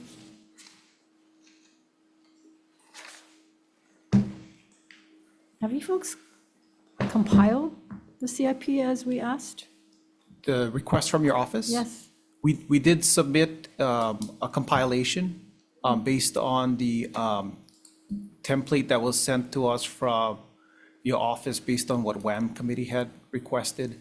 And subsequently, you let me know in a hearing that that wasn't what you asked for. Yeah, you said you were going to get me and you didn't get it to so me. we working back and forth with your office to get to a template that is acceptable. Jesse, we sent you the exact template that you guys sent us in 2023. No deviations, no nothing. We gave it to you guys. I don't know how come you can't just follow that. So we followed the template that was sent to us from a request from WAM that was not the one that you had requested. So we followed We sent you a that. copy of the 2023 submittal. That was, I don't know, 50 pages, I don't know how many pages. We sent you copies of that. And we Yeah. said, this is what we want, and we never got anything like that. You had different kinds, you had different, but We did submit something, and we're working with your office on making some adjustments to that, so we get it in a way that's acceptable. okay. Questions, members? Senator Hashimoto. Deputy, I think I'm looking at your testimony regarding the pilot program for hiring, exempt positions. I guess this is our attempt at trying to figure out what can we do to make, some of the problems in the facilities branch kind of get figured out. And so, I know it's not perfect, but I think part of it is what we need from you is what exactly do you need to make something like this work? I think there's some semblance that, there's some changes that you folks want, but are we, what we really need to understand is, would you do this, number one, if we give this to you? If this is not the solution, then what is it that you guys need to fix facilities? So we support the concept there. And when I say the concept, I mean providing increased, the ability to provide increased salary for engineers and architects and folks working on these delivery of CIP would be very helpful because we're competing with the open market and salaries are high. We were just asking that you allow us to have parity with other positions that are existing. I haven't read the union's testimony, but I'm sure that might be part of it, the parity part. So we want some flexibility with that. But you think it's workable? It's going to be helpful, yeah. I would have to work with our Office of Talent Management to figure out how to implement it, but it's helpful, it would be helpful. We've increased salaries a bit, and staff tells me that we're able to recruit a couple of positions because of that. We recently did that about a year ago, so, but that's not as high as the But we still have market. the delta though, huh? Yeah, there's the delta with the market. Okay, thank you, Chair. Other questions? Thank you. Sorry, Oh, Chair. Senator DeFord. Thank you, Jesse. When do you think you would be able to get that report to Chair? So we sent a, so after we were told that, we need to make adjustments, we sent Senator's office staff what we thought might be a good one. Then there was comments and we got it back and we were going through the comments and then we saw this bill. So we kind of wanted to, after we're done with this bill, then, we might make more tweaks, talking to staff and then get that to them. We've already started compiling what we think, would meet the requirement, but we'd like to get the columns cleared away so we get it the way that the office wants it. So, I mean, that's a long answer, I'm sorry, but I heard about 2 weeks. It wasn't an answer. Okay, 2 weeks? Yeah. Okay, that's an answer. Yeah, So that's an answer, Okay, sorry. thank you. Sorry. No, I know. But no, I think that, the system, you folks really have to kind of get a secure, stable system because different entities within the DOE system has their own kind of data, their own database, if you call it that. But I think to be able to secure the information that the ledge is needing to be able to support the department is important. And so I think that if we're still in the phases of gathering the data to make sure that we are making an informed decision, we are supporting the department in what you folks need to do, but then also that we're not getting strung along either. And I think we're close. I think we're getting there. So that's the only comment I wanted to say. Thank you, Chair. Okay, so this is what we sent you folks, and you sent us in 2023. Okay, this is it, the columns: design obligated funds, design obligation date, construction obligation funds, construction obligation date, status, estimated project completion, and I think we added one more column. So what I got in response to this is this. And then, I'm sorry, we got this first in June of 2025, which said there was an answer to that. It doesn't even look close to it. It have 2 columns. This one has so many. And then from this, you guys sent me this, which is another 3 columns, which again is not what we asked for, not complete. But we gave you this, and this is what you sent us. We didn't make this up. This is what you sent us. We have a cover letter signed by the superintendent. Okay, and then you told us you're going to get us something by Monday at the last hearing. And this is what we completely get. I don't understand. Yeah, so we sent you by Monday. So the original deadline, I think, was Wednesday, and we needed more time, so we asked for more time. We got it in on Monday. We followed the template that you sent us, but it was not the template it was not the same format of what we sent you previously. What we were given was the format that was requested by WAM in a separate, different request. So we followed that. But what this letter is is from the superintendent, and it's in response to WHAM. Yeah. Okay, different- it's a yeah, response to WHAM. Yeah. So this is what you sent us in 2023 in response to the WHAM question. And Yeah. this is what I asked for several times before June submittal, and we sent copies of this, so you folks know exactly what you sent to us, because I guess you don't know what the right hand and left hand is doing at this point. And then we get all these other things. I don't understand. How many pictures do I have to send you? Well- So we can get it in the form that you originally sent us. We really want to get it right for you. We're really trying. Okay, I'm just flabbergasted that we send you exactly what we asked for, exactly, and you sent us this. Then why can't you make the columns and give us that information? Yeah, the one we sent you recently was the, The one you sent me recently is this one. yeah, that's the, yeah. And then we had Doesn't have comments all- about, It doesn't have all of the information on here. yeah, so we had to fix it. So we're working on that. So in June, you sent me this, and it wasn't all the information. You said you're gonna fix it. Then you sent me this in February, then you say you're gonna fix it. And then now you're telling us you're gonna send us one more. I don't know what to say. And then people wonder why I get so frustrated, and, yeah. Something's wrong with the delivery. Superintendent, do you want to come and comment on this? Because this is your people. You know what we're asking for. Are you satisfied with what is being sent to us? Do you know what is being sent to us? Senator, in talking with Deputy Suki and our Facilities Development Branch, I do know that they've been diligently working with your office to try to get the information that you're requesting. I realize that the data that was sent to you in 2023, that's what I believe Deputy was asking, coordinating with your office to get that information together. If I'm not mistaken, that a list was sent to your office. It wasn't what you had asked for.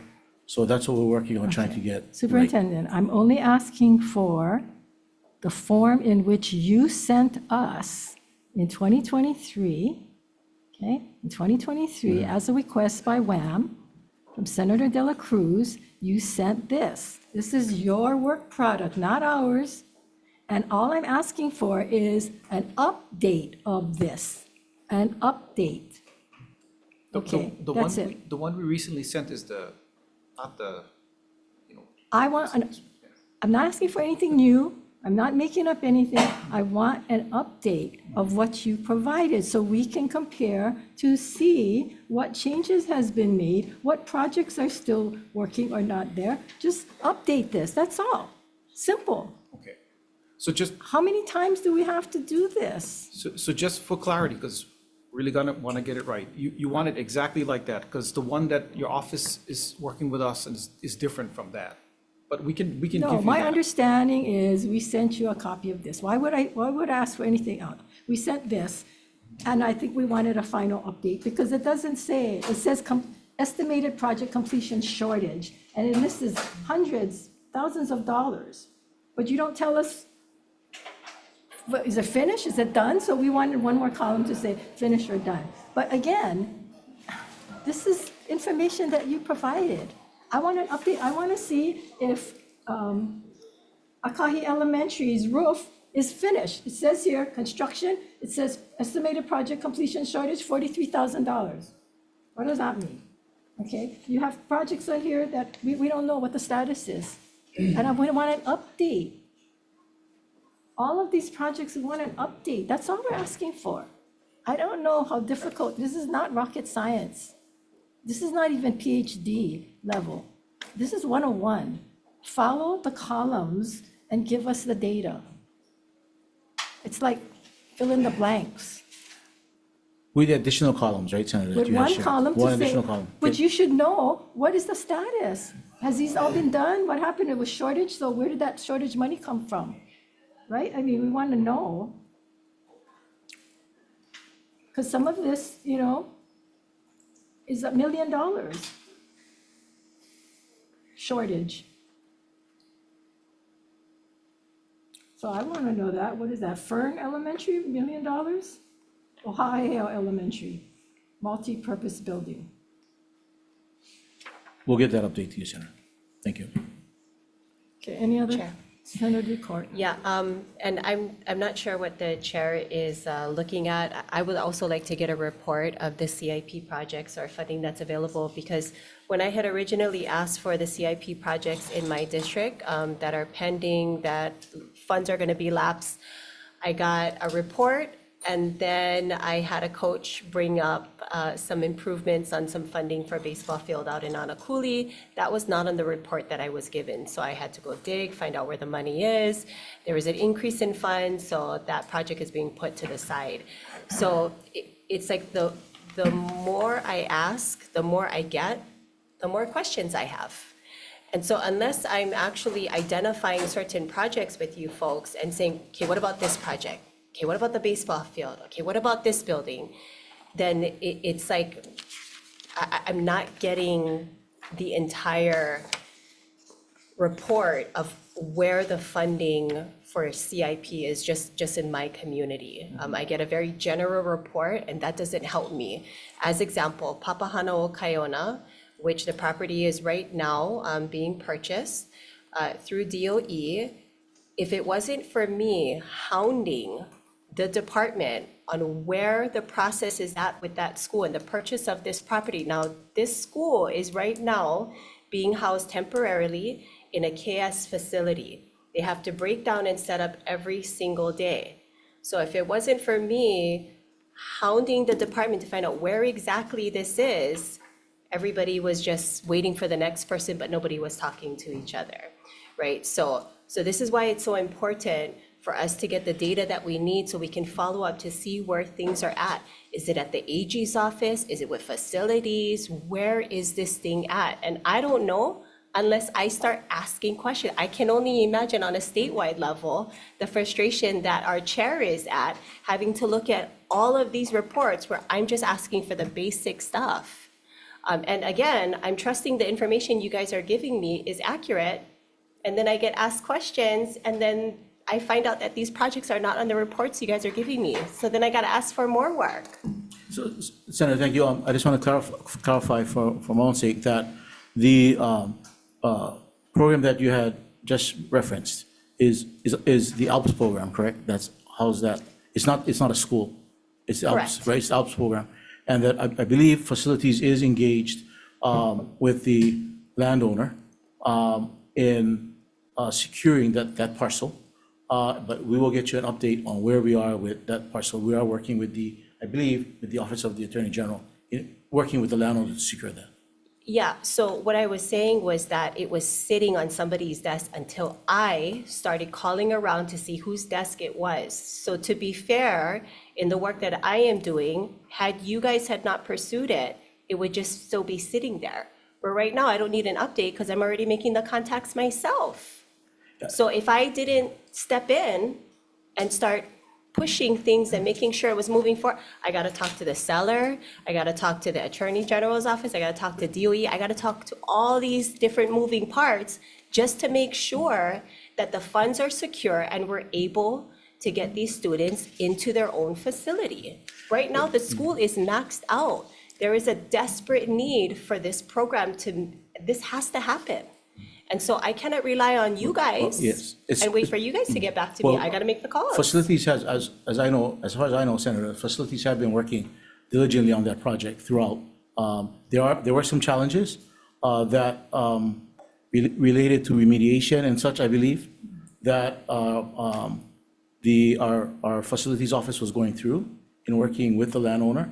So, but I do know that they're diligently working at it, so we will definitely. Well, they're get up to diligently you. working at it now. To be fair, they weren't because one party is waiting for the other party, which I understand. Everybody has things that they're doing. But what I'm saying is when you folks tell us we will get that to you, your word doesn't mean anything to me anymore. I got to go pursue it. I got to make phone calls. I don't even know the people that I'm calling, but I'm trying to figure out what's happening with this school. That funding was appropriated like 4 years ago. So they're on it now. But to be fair, when I stepped in, nobody was moving things around. I had to go and poke through every department to see where this thing was. And the response that I got from everybody, DOE, from the AG's office, even from the landowner, everybody was just, oh, I'm waiting for them to get back. Oh, I'm waiting for them to get back. Nobody's talking to each other. So this is why I'm saying this reporting is so critical. And I don't know how bad it is until I get something. And then I realize there's more out there. So that's why I'm saying the basic reporting is important. We don't have to go through all of this, you know? So thank you. Thank you, Chair. Thank you. Any other questions? Not, thank you. Okay, moving on. Senate Bill 895. Establish new requirements for teacher-led kindergarten assessments in public and charter schools, authorizes the Department of Education to adopt rules, repeal certain requirements of the Department of Education and State Public Charter School Commission to share data with the Department of Human Services. First up again is Keith Hayashi for the DOE. Heidi? Good afternoon, Chair Kim, Vice Chair Kidani, and members of the committee. Heidi Armstrong, Department of Education. We stand on our written testimony offering comments. The department does find that the current standardized kindergarten entry assessment is effective for identifying student needs across all school types. We note that shifting back to the teacher-led observational assessments would replace the consistent statewide data with varying individual evaluations, potentially complicating future efforts to measure the impact of the preschool investments. Thank you for the opportunity to testify. Thank you. Hawaii State Board of Education, Yoi? Roy? The Board of Education offers comments. The board defers to the Department of Education and Executive Office of Early Learning regarding the current implementation and goals of the kindergarten entry assessment. The board also notes that if the committee is open to it, it may be more appropriate to authorize the DOE to promulgate admin rules related to kindergarten assessments, as the department would continue to be responsible for implementation, but that's up to you.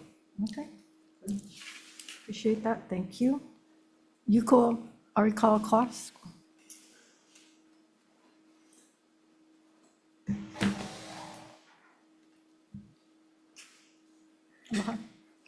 Hi, Chair Kim, Vice Chair Kidani, member of the committee. I'm Yuko Arikawa-Cross, Director of the Executive Office on Early Learning. We offer comments on SB 895 SD1, and we defer to the Hawaii Department of Education regarding implementation and funding. EOEL respectfully requests that kindergarten assessments remain uniform statewide and that EOEL retain access to the data needed to inform efforts to strengthen kindergarten readiness across Hawaii's mixed delivery early learning system. The current KEA provides an opportunity to assess the impacts of recent statewide investments, including the expansion of the public pre-K programs and the preschool open door subsidy. We have concerns that the proposed changes to the assessment would likely reduce the availability of consistent quantitative data needed to evaluate the effects of these and future policy decisions. Thank you. Thank you. With Ed No for Charter School Commissions in support.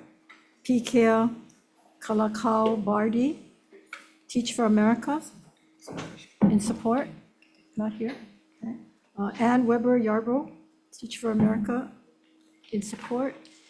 Grace Brown, also Teach for America in support. Milian Akaka Manfrey, Teach for America in support. Nakolani Warrington, testifying for Kupuna for Mo'opuna in support. Cheryl Burkhart, individual support. Johnny May Perry and Rain Kahula Young, also in support. Anyone else here or on Zoom wishing to testify on this measure? Hearing none, questions? Let's see, who should I start with? So I guess DOE, Heidi?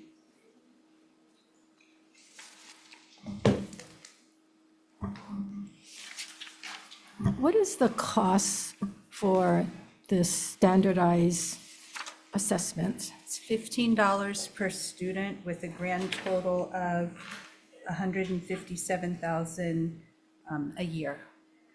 and that equates to $15 per kindergarten student. Across the state? Yes. $15.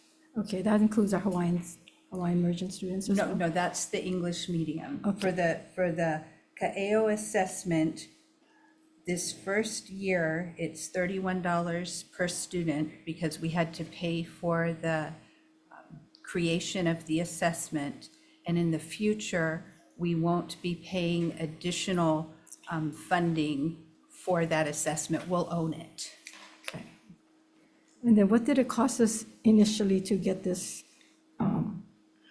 software or assessment or whatever? John Hopkins, is that where we got it from? John Hopkins? Is that one, the same 157? Coming up to the podium is Dr. Lauren Podesky. She is our early childhood specialist, and she did lead this effort for us. Okay. Aloha, Chair Kim. Thank you for your question, Vice Chair, committee members. The first year of the assessment was $232,312. Okay, what was the initial purchase of the software or initial? It was 200 $232,312. We were told it was $1 million. Remember that? We're in Kaimoki. We're visiting your headquarters over there. It was in the summer. We went on a education site visit, and we were told that this software that we were purchasing was going to cost $1 million. We asked you to stop and not go forward.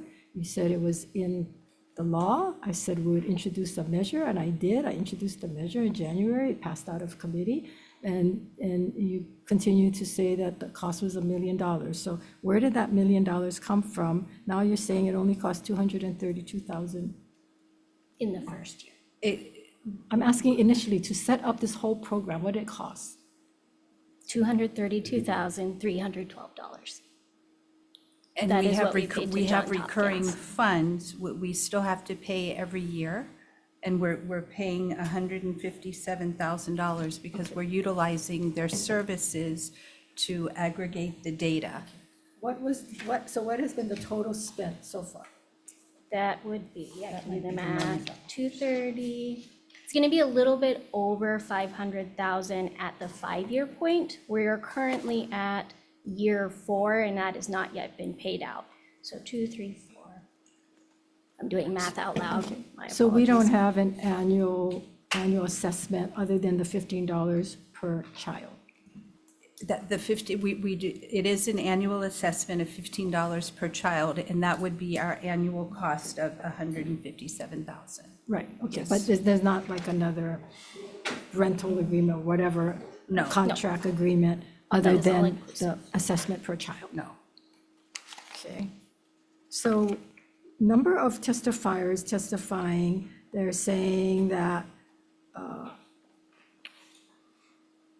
this restores teacher-led assessments practice, reduce unnecessary administration and financial burdens, and ensure that kindergarten assessments remain developmentally appropriate and instructionally focused.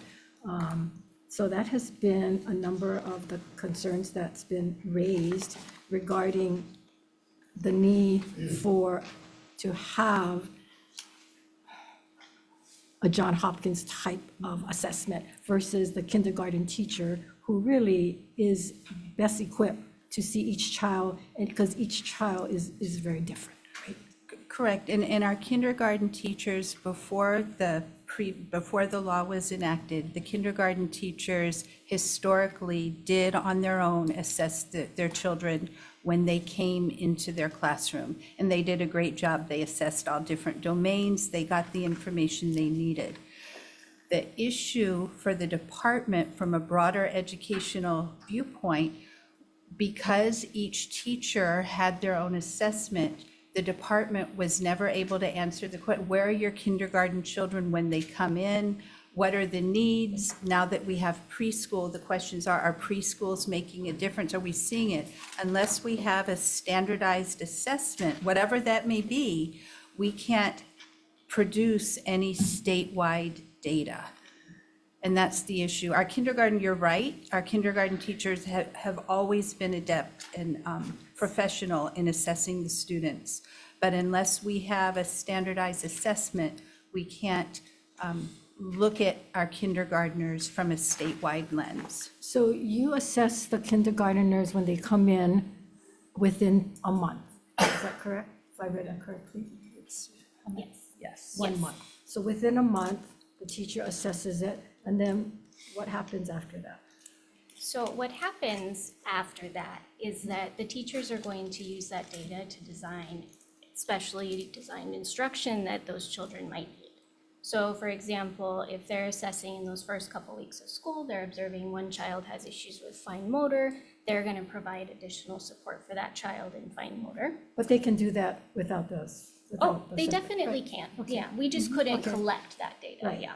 Okay, then what happens? So after that, ideally, what they're going to do across time is observe whether or not that child is making gains. And so, for example, in the fine motor example, if we are observing that that child is not developing their fine motor skills alongside their peers, then that teacher would share that information with their professional learning community, inform the principal. They may have developmental needs that have been identified. But it would very much be dependent on the individual child as well. So it's not a hard line. Yeah, it's based Okay. on each child. But the assessment itself does not last, right? The assessment itself becomes outdated in a couple months. In terms of the beginning of school year, is that what you mean?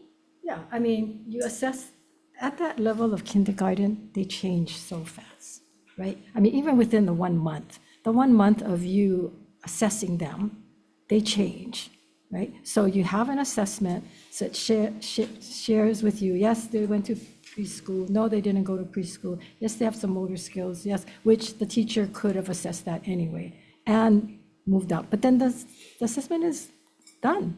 Doesn't, I mean, it's in 3, 4, 5, 6 months later, that assessment could be totally outdated. Oh, I agree The- with you. The child completely changes, and so it's not useful anymore, other than giving everybody data. But how much data do you really need for 3, 4-year-olds to get data that says, okay, maybe some of them quite cannot pronounce certain words, or maybe some of them just is not socially adept, which, I mean, it's not like scientific in the sense that the teachers themselves know and then can relate to the child and work with that child. Any money spent can go for that child. And because I think that probably the majority of the numbers of the mainstream fall in the category that they're progressing as they should, and then you're going to have the ones which is where we want to concentrate a lot of our efforts.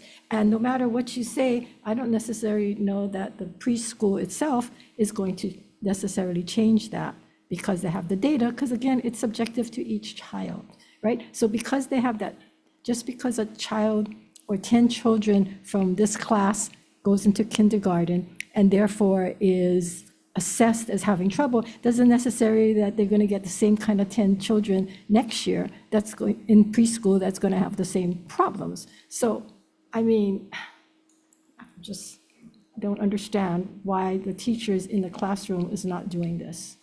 They are and they have been. The difference between the teacher-created assessment and this assessment is it gives us additional information, and I think it's responsible information to have with the push for preschools, free public preschools statewide. We have been able, in its initial findings, because everything is new, but to make some correlations between students who have attended the preschools and how they're progressing up to the kindergarten level, and what areas are they doing well in and what areas can be strengthening. So from an educator's standpoint, that data is very valuable. Okay. So you have the assessment now, right? We do have So, the assessment okay, so now. why can't you just don't do the program? The teachers have the list, they have the assessments, they can follow that, right? So why do you need to do this standardized? I mean, it's standard questions. For the English medium, you mean? Yeah, they're standard questions, right? It's a copywritten assessment. Yeah. And so Right. we would still have to contract in order to use that, even Well- if we did not use the data system, because we do not own the copyright to Yeah, that but assessment. some of the questions is not, it is not copyrighted in the sense that you ask similar type questions. It's not rocket science that they can So to use it copyright. without a contract? Yeah. Hmm. I mean, That not would the be exact, illegal. not the exact questions. Oh, You would make similar up, your questions. similar questions, right? Because I don't know how many different questions, how you can write a question in so many different ways. Did the child attend preschool? I mean, is that a copyright question? Did the child attend preschool? Is the child can read three-letter words? Is that I mean, I'm just saying. Senator Kidani. Yeah, I guess my question would be, when is the assessment given? The first day of school, the first week of school? Within the first month? It's time-bound to the first 30 school days of the year. The Okay, majority but- of the schools are conducting the assessment during their transition And then- points in the first weeks. And they're only given it once and not Correct. maybe mid-year or whatever. And the reason I ask that is, if I remember my grandchildren, when they went to kindergarten, they weren't happy not being in a strange place.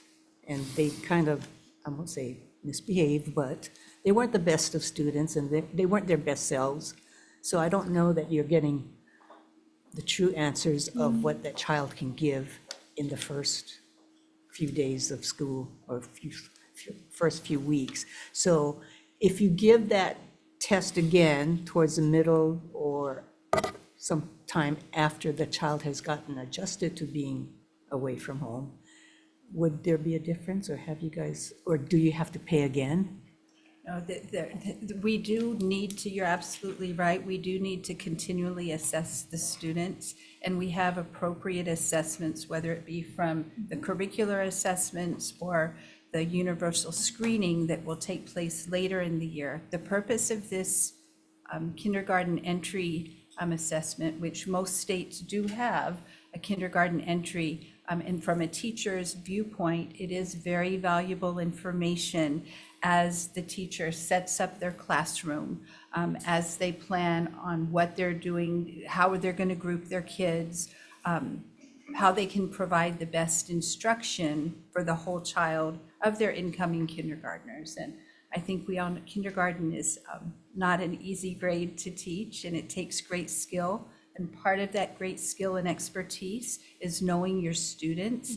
And this is a quick way for the teacher to know the students at the beginning of the year to appropriately plan. But how long does it take for the teacher to get the assessment information back? The assessment information, when they enter those scores in, it's automatic. Oh, it's automatic? Yeah. Okay, that's what I wanted to know. Thank you. Sure. So when you folks do get these assessment backs, like, what does that mean? Does that mean that they go sit at a certain table? Does that mean that the curriculum changes? Like, how would that affect the classroom setting, the teachers Sure. involved? Yeah, that's a great question. So to your first statement, no, I would hope that it wouldn't mean a different table because that would not be appropriate. The ideal situation that would occur is that the teachers are going to pay attention to those areas that a child is struggling with. If a child has a skill, awesome, we move on. We have keiki that are coming in and we don't have any developmental needs we're observing, and it's kindergarten continuous in a typical fashion. But we do have some that come in that might need extra, for example, small group support, or they might need additional attention from an educational assistant, a paraprofessional. And this does help teachers to determine really specific skills that they might need, alongside, of course, what you're all saying, Excuse all me, of the observations. if you could they do. continue your Yeah. comment, I need to vote. I will be right back. Yeah. That was actually the end of my comment, my apologies. So you said that there's assessments going on constantly throughout a child's performance in school, right? Yes. So this kindergarten, one assessment in the beginning, so there's other assessments that the teacher will make within that first year. Oh, absolutely, yes. And so how many assessment programs do you have? Well, the teacher is always assessing the learning, their Okay, well, that's my learning targets point. for the day. So they can assess after the initial assessment, they're not good enough for you to get any kind of data from them to do the first assessment, but it's okay after the first assessment that these teachers can then give you that data. I would contest that. They absolutely are good enough. It would require a reimagining and reshaping of our entire data system, and they would still have to work within certain parameters for what type of data that they would have to provide us. And it would require retraining and restructuring around what they would be sending us. Right, So but that was ultimately, that would take time. Yeah, but that's something that you should have had to begin with, instead of relying on an outside type of assessment from the mainland. I think that was some of the pushback from a lot of the teachers, and also especially the Hawaiian immersion. That's why you had to go through this whole system of getting them their own so that they could assess. But at the end of the day, the teachers in the classroom is doing the assessment. At the end of the day, this first assessment in 3 months is no good already. The only value is to have some data to look at to see what that class did. But as far as that particular child, because there's going to be other problems that that child may develop that didn't show up in the assessment, or there are going to be problems that did show up that has been corrected along the line. And so the whole thing changes. But again, you're starting out with an assessment that the teachers are in the best situation to make that. And you can tailor the questions, if you think it was so valuable from Johns Hopkins, into the assessments. And that should go on throughout the child's life, first grade, second grade, third grade. Otherwise, you're going to have an assessment at first grade to what they learned in kindergarten, how ready they are for the next grade. Do you have that? We do screen them in first grade, yeah. You do assess them? In second. With Johns third. Hopkins? No, No. with a screener. With the teacher, right? Or the With screener. a formal screener, Right. yeah. So why don't you do that consistently? The formal screener, that's not appropriate for income. It's appropriate for other grade levels, but it's not appropriate for income But you can make it kindergartners. appropriate. You have to answer that. I don't know what the answer is. Okay, no other questions, thank you.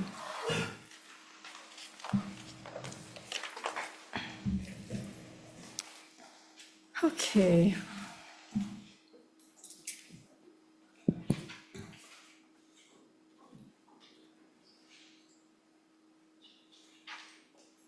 Senate Bill 3262 requires the teacher standard boards submit 3 nominees for its executive director to the Board of Education, requires the Board of Education to appoint an executive director from the nominees of the list, subject to advice and consent from the Senate. And we have Hawaii State Board of Education. Members of the committee, if this should become law, the Board of Education will implement it. Okay, you don't see any problems with it, right? Okay, that's not. Okay, Mitsuhiga. Testifying for Teacher Standards Board. Not here.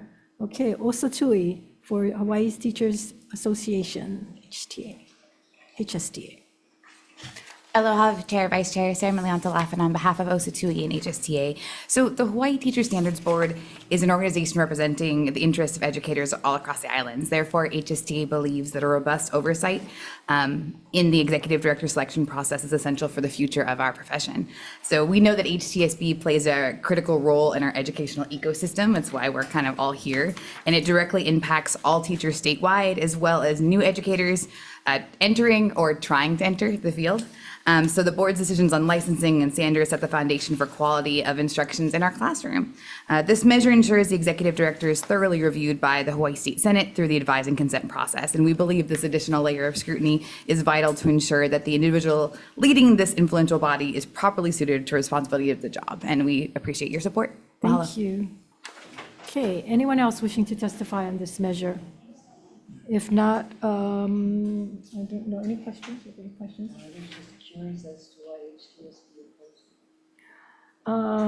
Well, they did send in a written testimony, and one of the things that I highlighted, which I was going to ask them, is that it says this bill would change the process that is already in place with the Board of Education.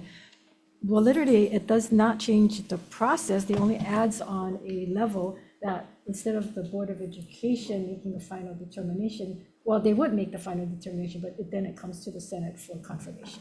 So that does not change. Yeah, but they're not here to testify, so.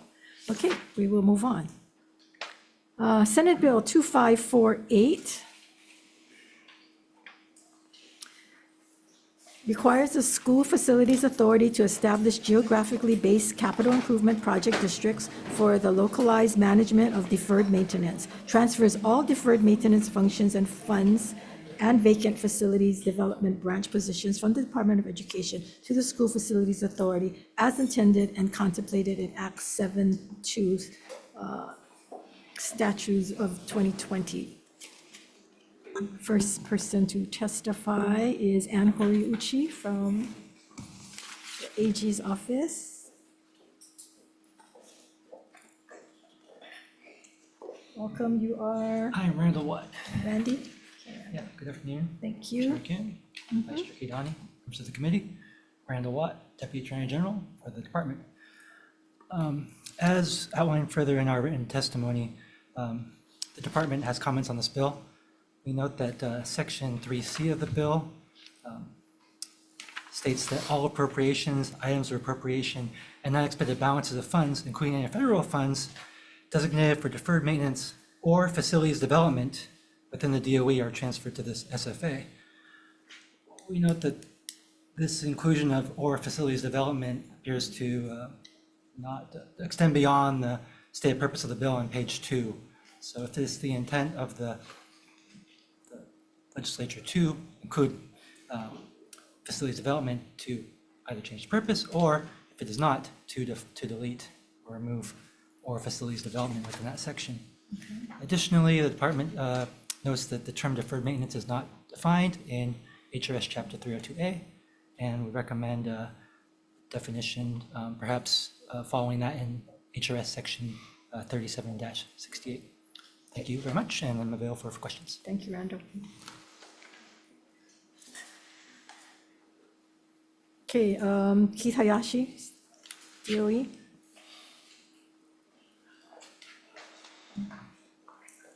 Aloha Chair, Vice Chair, members of the committee, Jesse Suki, Deputy Superintendent of Operations. We rise in opposition to this bill. The Hawaii Department of Education is opposing transferring deferred maintenance oversight to SFA. It would needlessly duplicate existing district-level structures, fragment the critical integration of maintenance and CIP projects, and violate the collaborative framework previously established under Act 72. And we just note that the introduction to the bill said transferring money and staff to SFA as contemplated in Act 72, when in fact Act 72 expressly states under Section 8 that it shall not be construed to transfer the Department of Education Office of Facilities and Operations, including the Facilities Maintenance Branch, Auxiliary Services Branch, and any other general fund and position appropriations to SFA. With that, we'll rest and be available for comment. Thank you. Ricky Fujitani for SFA. Thank you, Chair, Vice Chair, members of the committee. Ricky Fujitani with the School Facilities Authority. We offer comment on this bill. Our comments are that the localization, I think the best example is what I call the Costco effect. When I was on the Maui Kahului Costco, I saw the guy doing permitting for the county of Maui. I also met the person in charge of the water, and I met my cousins that work for the fire department. The importance of localization is you have access to all these key people that decide how schools are fixed. So localization is very important. It comes down to people, and it comes down to where you can see where all the problems are. More importantly, it also allows for accountability. You have someone accountable for all the decisions and can make the right decisions on equipment, specifications, and materials. So that's the comment. Localization is important. Thank you.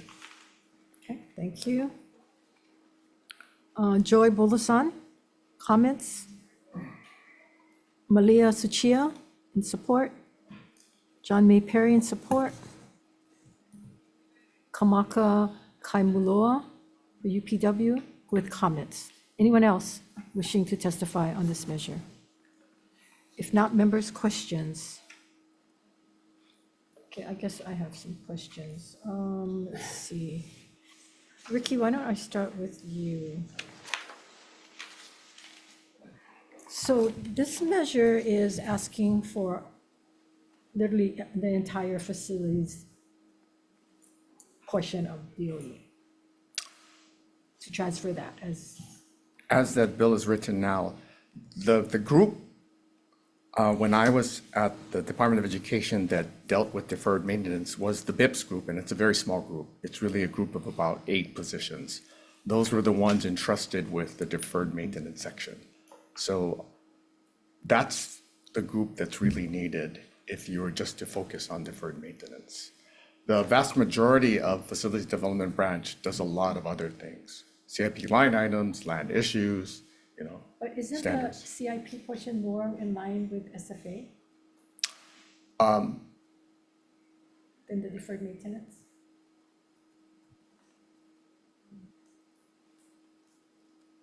It could be, but it's which groups that are best managed by the SFA versus should be managed by the Department of Education. The vast majority, if you just look at the money, overall, the Department of Education gets about $464 million a year in CIP. The percentage of that for deferred maintenance historically has been about $85 million a year. So the vast majority of the work is CIP line items, $364 million. And that's the bulk of the effort, right? So 464 million is deferred maintenance? No, it is the 15-year average of CIP CIP. given to the Department of Education. And the deferred maintenance? Has been averaging about 85 million of that. So that's the percentage. Again, the biggest bulk is CIP line items. Right. Yeah. And isn't that more the area that I think the legislature had in mind for SFA versus the deferred maintenance, which each campus would be more knowledgeable as to what are some of the deferred maintenance that's going on? The bigger, the more challenging task is CIP, just because of the sheer size, right? So that would be a heavier lift for the SFA. Deferred maintenance, because of the vast majority of deferred maintenance is break fix or replacement, where you can do most of these work quickly, fast, with pre-qualified contractors would be a much easier task for the SFA to take on. Well, shouldn't that be the much easier task for the DOE to do and not have to do all the CIP stuff, which is the harder lift? Yes. The harder lift is the CIP line. Right. Which is where the expertise would come in, which would be the more neutral type body looking at where these new schools should go and where these buildings should. Yeah, new schools is a whole different thing because that's a long-term issue, whereas what's a constant flow of the work, again, is deferred maintenance and CIP lineups. I'm just trying to get my hands around which bucket is more appropriate for SFA and why FSA was created to handle which bucket. Now, for new schools, who handles new schools now? Both of us. So as of right now, there are 17 schools in various stages of identification, design, or construction. Out of those 17, the School Facilities Authority only has one, Central Maui Middle School. The other 16 are with the Department of Education. Okay, and of that 16, how many did they build to? Oh, these are in, so one's in construction, which is Kulani Hakoi, and then the other 15 are in various stages of design. 8 of them are military, 9 of them are state schools. And should, in your opinion, should that be taken over by SFA? In my opinion, Hawaii has changed, and the way we build schools has to change. We cannot take this long, it cannot be this expensive, and so the paradigm has to shift, and that's what we're trying to do for Central Maui. So where are we, talking about Maui, where are we on that Kihei school? That school is assigned to the Department of Education. At this moment, based on my best recollection, we're about 2/3 done. Probably about 230 million spent. I think the estimates for the Great Separated Crossing, Phase 4, are another 220 to 230 million needed to complete. 230 million to complete, already 230 million spent? You're probably 230 million in, and these are probably estimates about 3 years old already. And this is a DOE project, correct? Yes. And the overpass, the pedestrian overpass, that hasn't even started, or has it started? There were designs being looked at. I don't know what stage in the designs I were. ask you this because at the last hearing, Yeah. Jesse didn't know about the school, didn't have a background on it, couldn't answer questions, which I Yeah. find, So the Great Separated Crossing is a land use commission entitlement. It's a gotta do. Right. It's not optional, it has to be done. That's the rule of law. And so that has to be done. There are options to it, there are planning options to it. It doesn't have to be an overpass, it can be an underpass, right? It's a grade separated crossing. So, but it was supposed to be completed December of 2025. I'm gonna ask you all these questions, but. yeah, no, I mean, that's a land use commission. It's a requirement, Right. right? Land use, I'm not I've been a litigator. I haven't been a land use I'm just attorney. trying to get my but- hands around Right. what projects or what areas that would be best suited, because as I've said this before, I'll say it again for the public who don't know, that DAGS used to handle all of this, and everybody complained, DOE complained about DAGS, so we took it away from DAGS. Only the neighbor islands have DAGS doing their facilities projects, and DOE took it all on, and DOE could not do it, which is why you were created, not you, but SFA was created to handle this, and yet we've piecemealed it to the point where I don't know that anything has really happened, and so, the thought is, well, maybe we should get rid of SFA, but if SFA haven't been given an opportunity to really do something, then I'm not sure where we're at, because it can't go back to DOE, but it's still with DOE, which is, again, troubling, so I'm not sure what the answer is at this point, but members' questions? Questions? Okay, thank you. DOE?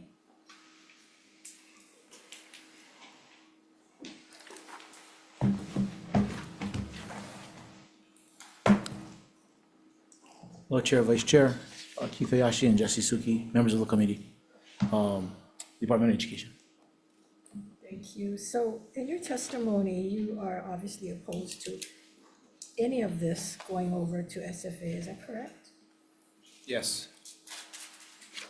And on what grounds do you take that position? Well, it's a solution trying to find a problem that doesn't exist. So it says Wait, that, the problem doesn't exist? well, in the bill, it says it's creating these geographic areas which already exist. DAGS does the work on the neighbor islands. We have district project coordinators in all of these geographic areas. We have, DAGS has lead persons who work on these projects in these different counties. So they know the permitting process, they're there on the ground. They're managed and coordinated with by the office here at OFO. So I'm not sure why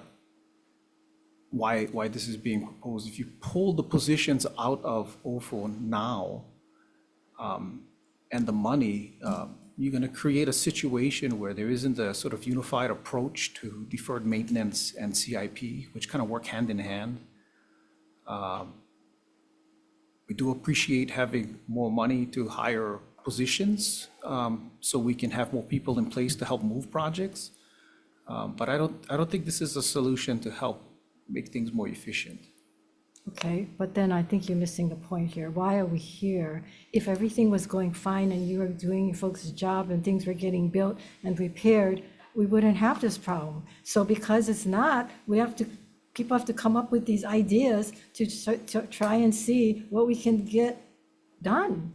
And if it requires possibly, looking at some ideas that might not be the best thing, but it's because of your folks' non-action or action. I mean, look at the Kihei School.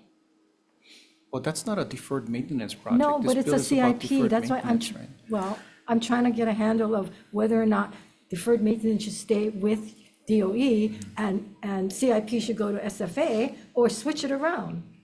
And one or the other, because I don't know that at this point, having both may solve the problem.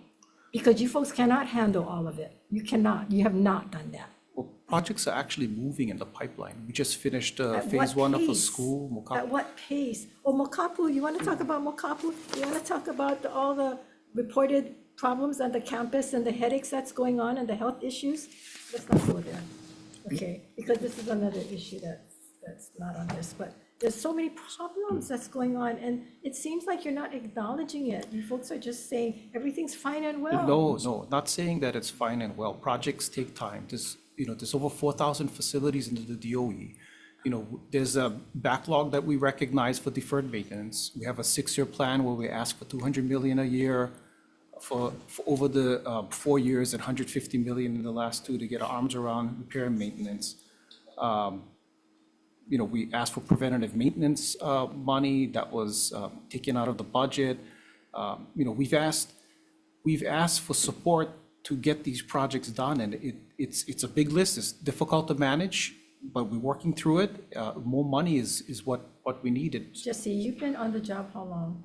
since September. Okay, since September. And for 2 or 3 years, I've been asking for the CIP list. Guys cannot even come up with an updated CIP list. So it's very difficult for us to see what improvements have been made. It's difficult for us to see where we're at because we don't have this information. And so, yes, everything you say sounds good, but in reality, it's not happening.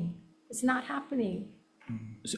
Senator, if I may, Yes. I didn't mean to interrupt. I think when you had rightfully so, you had mentioned back during Act 51, when DAGS was responsible for DOE facilities.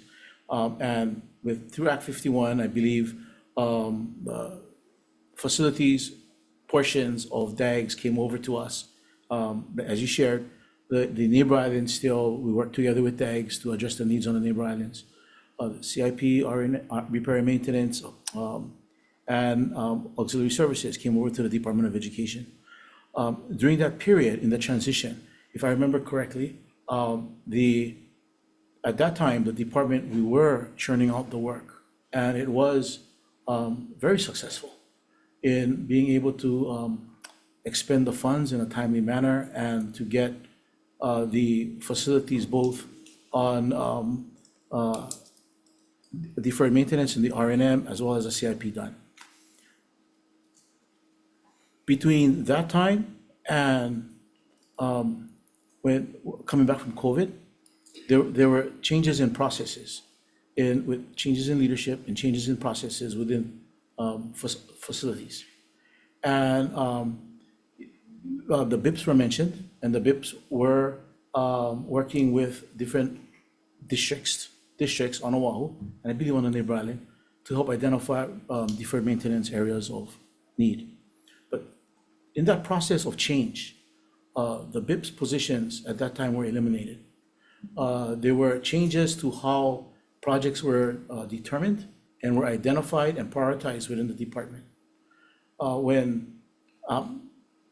Post-COVID, we are looking at trying to get back to how we were doing work when we were successful.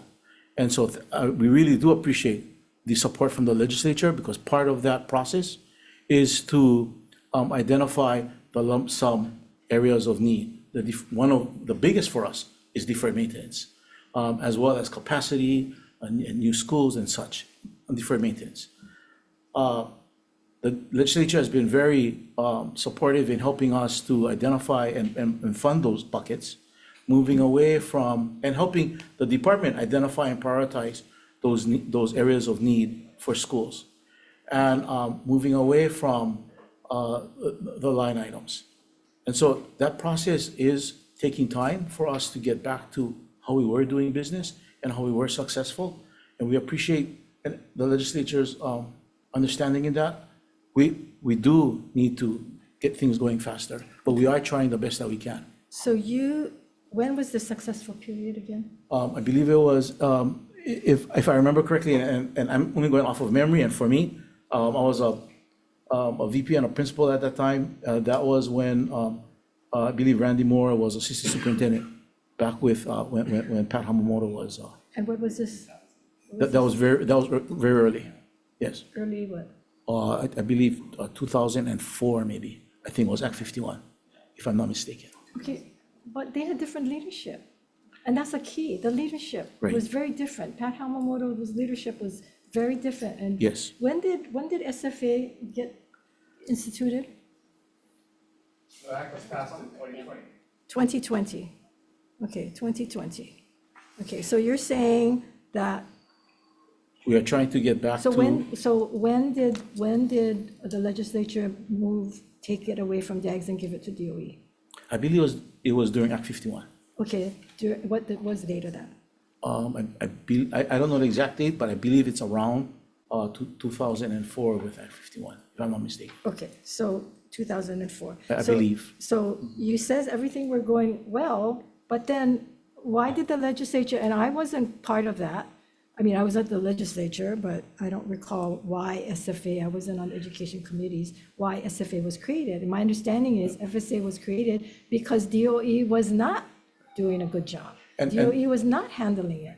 And during that, in early years, when it was successful, that I believe it was, that's just my personal opinion. I was an area superintendent with, at that time, Superintendent Hamamoto, and we were churning out the work. But during that period and more recently, prior to COVID, things had changed within the department. And I cannot speak to that because I wasn't here, and I was at Waipahu at that time. But so what we're trying to do now is to get back to a rhythm but it's changing processes that have been put in place, that were put in place. It's changing priorities. It's changing how we're requesting funds. And that's why we're appreciative to the legislature for allocating the lump sums to us, because it allows the department now to really take a look at prioritizing based on different kinds of needs for all of our schools throughout the state.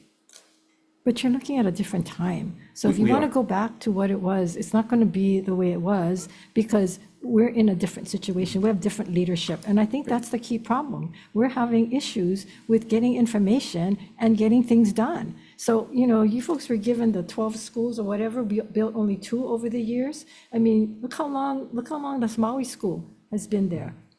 That Maui school, it was advised that it not get built there, but it did. But be as it may, I mean, we still don't have the overpass that was promised it was going to be completed in 2025. The building, the cost, everything, and that's all in this recent times. And- So you cannot say that, how long is it going to take? Another decade before you get back to speed? And the grade separated pedestrian overpass was something that we had worked with the Maui Land Use Commission on. That is an extremely costly item, but we are working to see what the next steps are in addressing that. But again, the planning that went into this school Right. did not anticipate these things. Did not anticipate, you knew the rock was hard, you knew that was going to cost more. I didn't know that, Senator, and respectfully, because I wasn't on the job yet, but No. I know I accept the responsibility now Yeah. from here moving But forward. I talked When with the decision was made, the chair it was of prefaced. the education, DBOE at the time, Don Horner, and he said that the rock is hard, that it was going to cost a lot to do. So it was not as if it wasn't known, it was known. So again, whether you were here or not, you're taking credit for Hamamoto and her time. No, I'm not. So I'm you not- have to take credit for all of this Respectfully, I'm time. not taking credit Well, I for mean, you're Superintendent saying Hamamoto. that I'm just you're- sharing that during that period. Right, so you're- The department was successful. Okay, so you are quoting that, but again, you have to also look at the unsuccessfulness of the period as well. And during that period, when appropriations were made to build Kulani Hakoi, that was prior to when I stepped into Yes, the but you folks position. have it, you've had it now for the. Yes, since you've been there. and we've built, in the Kulani Hakoi School, I believe we have two classroom buildings, the administration building, I believe we're, Yeah, at the tune of $230,000 plus more, or million, I'm sorry, not thousand, millions dollars, and gonna cost even more, and you don't have an overpass, so they don't want the kids gotta get dropped off, the kids can't walk to school. I mean, it's crazy. well, we are definitely working to address that issue, Senator. Okay, I would hope that you folks will start to take off the rose-colored glasses and look at the situation and what help is needed instead of just saying that you guys can do it. Because obviously, things have to change and there's need to be some help somewhere along the line instead of trying to do the same thing over and over again, which is insanity. And Senator, that's to be clear too, for me, I'm not really looking through rose-colored glasses. I definitely know that there are areas that we need to improve in. We're working on that.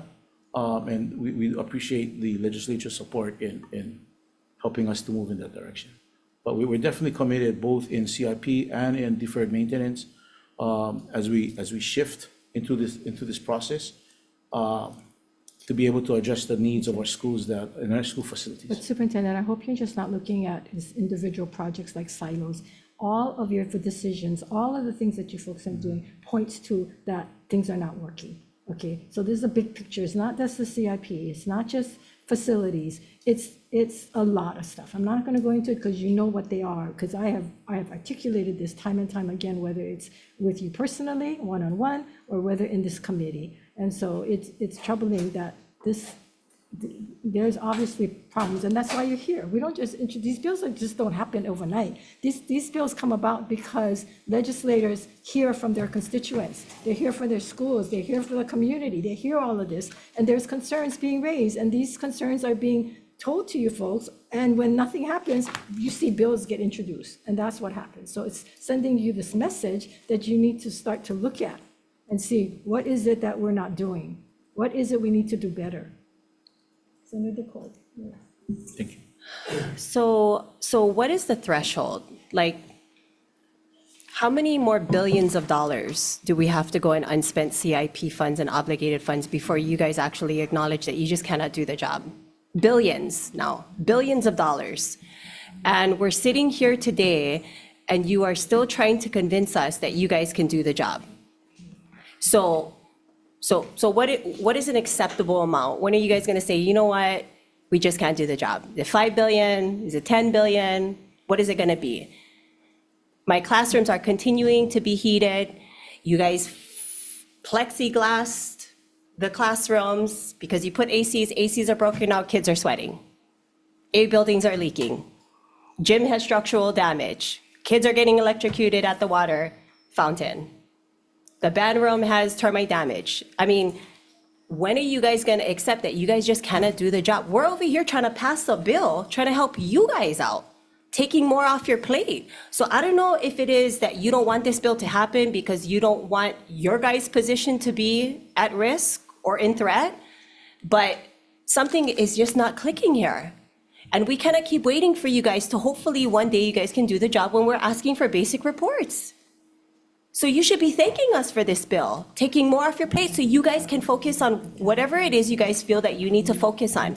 But when billions of dollars are being unspent, that is absolutely unacceptable in any department whatsoever. And you guys are telling us that you need more time, that you're working on it and you're trying your best. No more trying best anymore. Like, that doesn't work. Maybe millions of dollars, yeah, maybe, okay, you're trying your best, we'll give you a little bit more time. We're in the billions already. So now what? Senator, we definitely have needs in deferred maintenance, for example, as you're referring to. As Deputy Suki has shared, that with the funding, we're able to address those issues, definitely. Okay, but you guys were only able to complete 22 CIP projects last year. Remember that? That was your guys' numbers, right? So SFA was developed. Now we're able to get new projects up, infrastructure. Thank God that SFA stepped in because we actually have preschool facilities now on the west side.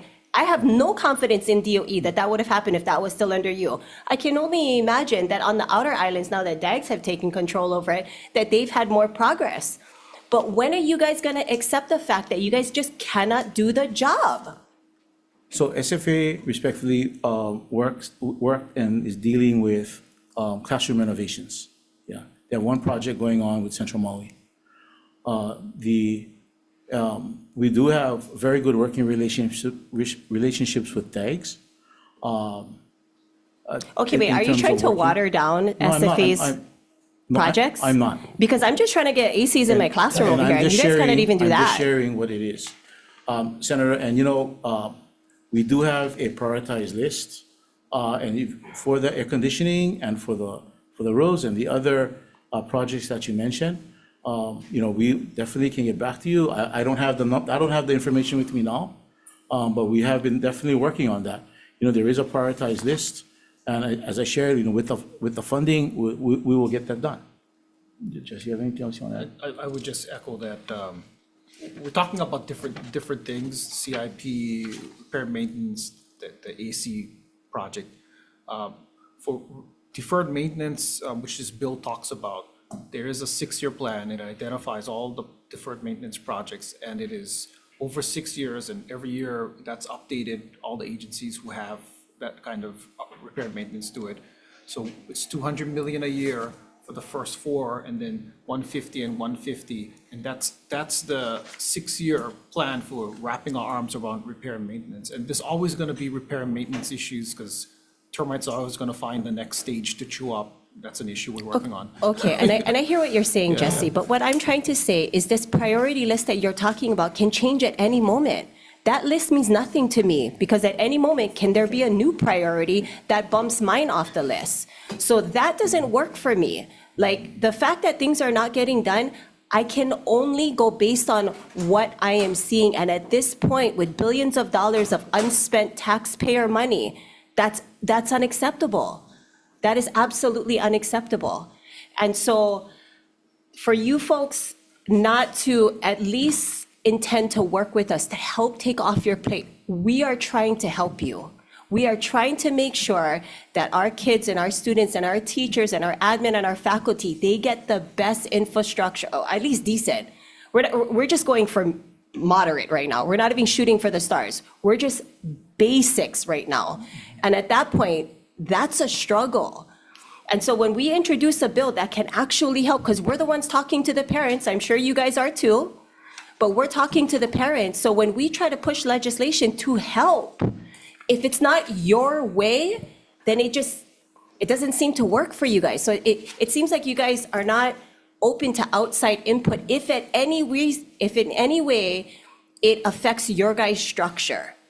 So that's what I'm saying, is your guys' way is not working. And that reflects in the irresponsible spending. Well, nothing is really being spent right now, but projects are not being completed. And so when we don't get real answers out of you, or when we don't get reports, you're forcing us to respond in a very, very aggressive way, because we don't have time to wait for you guys to hopefully figure it out. You're talking about a successful plan that was 20 years ago. This is 20 years ago. And today we're still harping on that. And as I shared, Senator, it was successful back when. There were changes that really changed the process and flow of facilities. We want to get back to that. And I understand it was 20 years ago and things may not be the same, but the processes and procedures that we're putting in is showing results. Okay. And we are getting deferred maintenance done in our schools. Based on the allocations that we have, we are moving things forward. And if I could, I'm going to stop. We're getting calls that we have to end by a certain time, and we have other CIP as well as modernization, which is next, so this can continue as we get into the next one, because this is the only bill that is addressing this issue. So with that, I'm going to move on to Senate Bill 2550, and 2550 is relating to school modernization, requires a school facilities authority to establish a school modernization initiative through capital improvement projects, planning database for school facilities statewide, appropriate funds. So here's another bill that people have come up with because they don't feel that you guys are probably doing what needs to be done. So we are, Osatui, in support, HSTA. And I see that you guys, DOE hasn't sent in testimony on this, but Ricky Fujitani?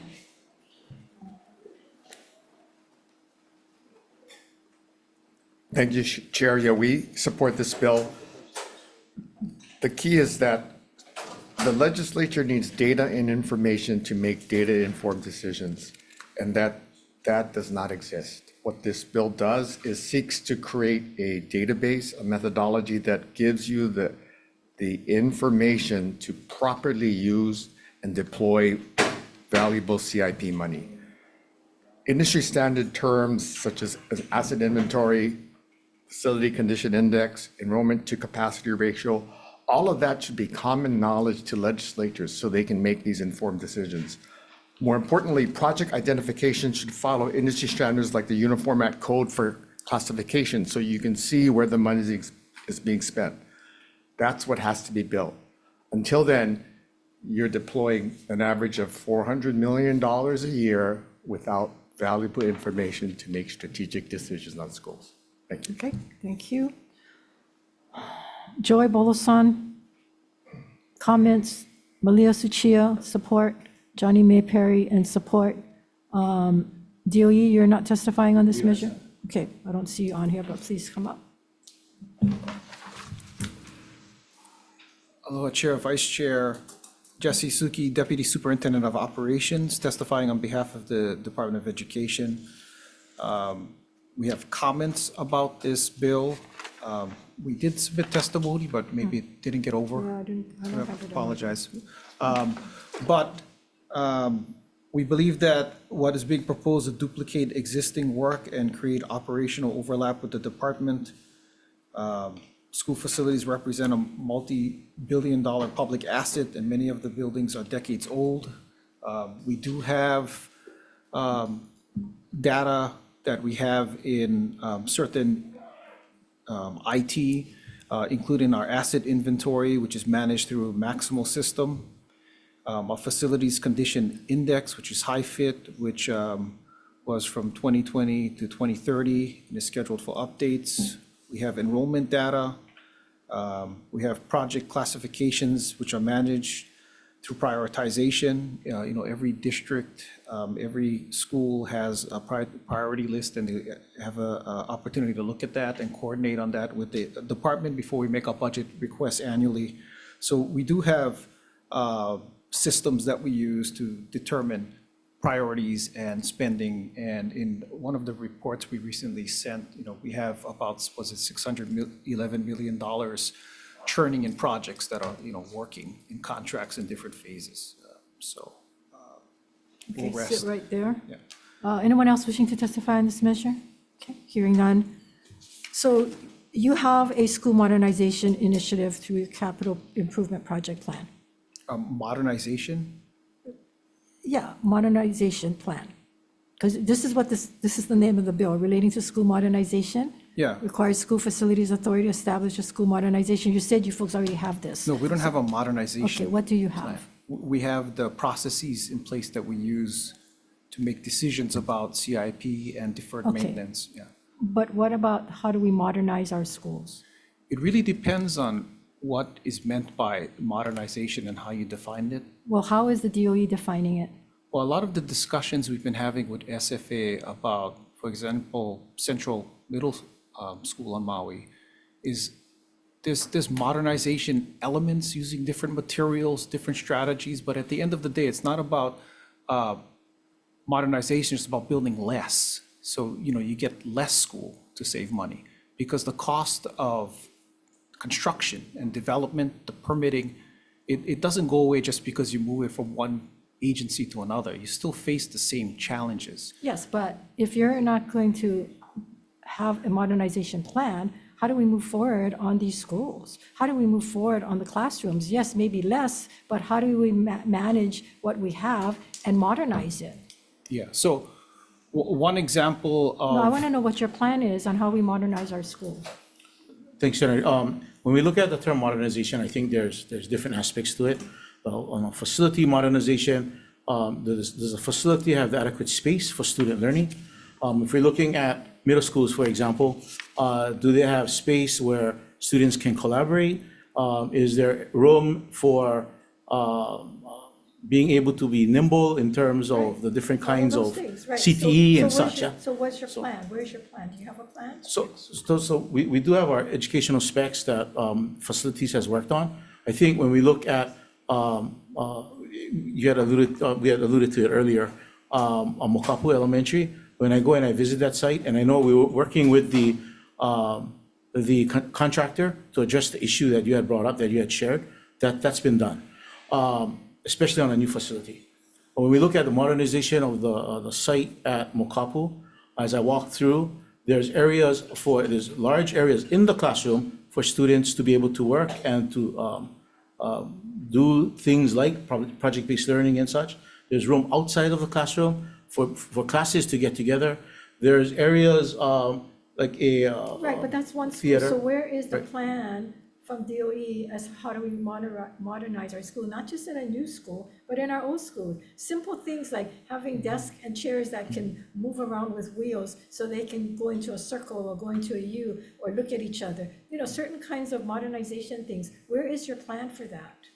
Because you're obviously not in support of this. So again, being opposed to something is one thing, but what do you have to replace it, or what do you have to in lieu of? So I believe the educational specs that facilities has is what was also used to help to work with the contractor and design Mokapu.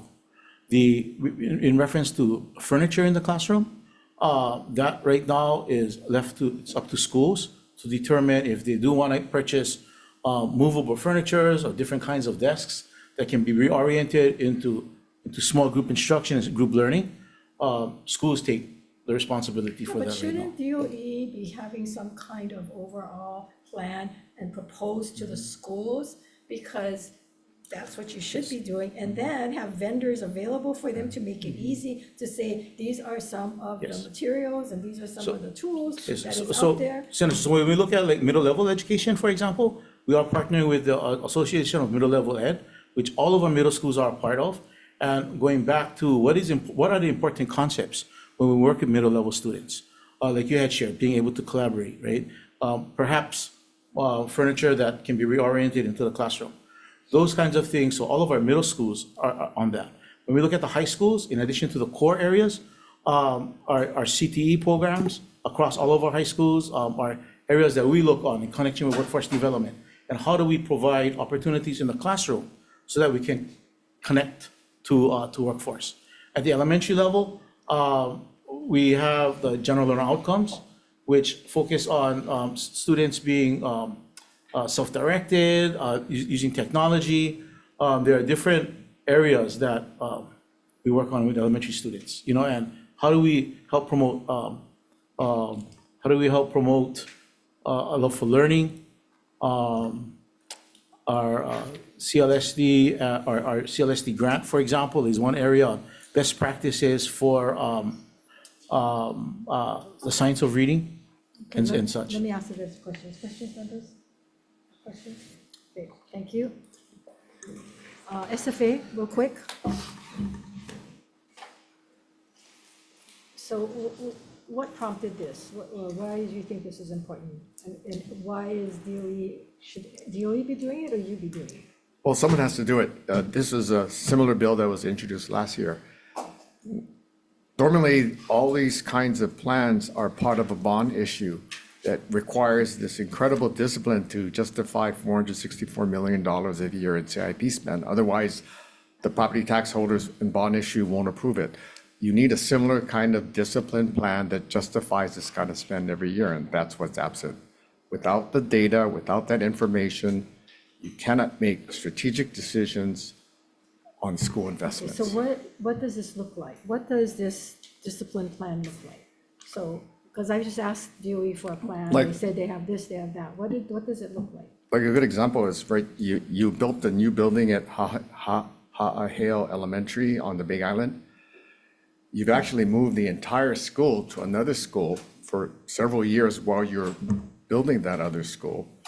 What you should have done, based on data, saying one of these schools should be closed. You should invest in one, rebuild it, and then move it all in one place. These are the kind of big strategic decisions. Similar decisions have to be made all over the state. In Kailua, you have 3 schools on one street. In Kalihi, you have 4 schools within a couple blocks from each other. That's the kind of data you need to make strategic decisions on where to put valuable CIP money. And that's not what's available right now. Okay, thank you. Questions, members? Any questions? No questions, thank you. Okay, we are moving on. Keep track of everything here. Senate Bill 2814 establishes a preventive maintenance special fund under Department of Education to be used exclusively for preventive maintenance of public school facilities. Require annual report to the legislature appropriates funds. We have Kitayashi. Aloha Chair, members of the committee, Jesse Suki, Deputy Superintendent of Operations. We rise in support of this bill.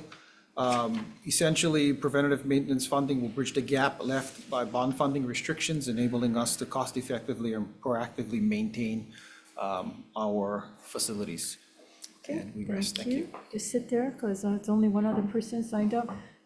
Johnny May Perry and support, not here. Anyone else wishing to testify on this measure?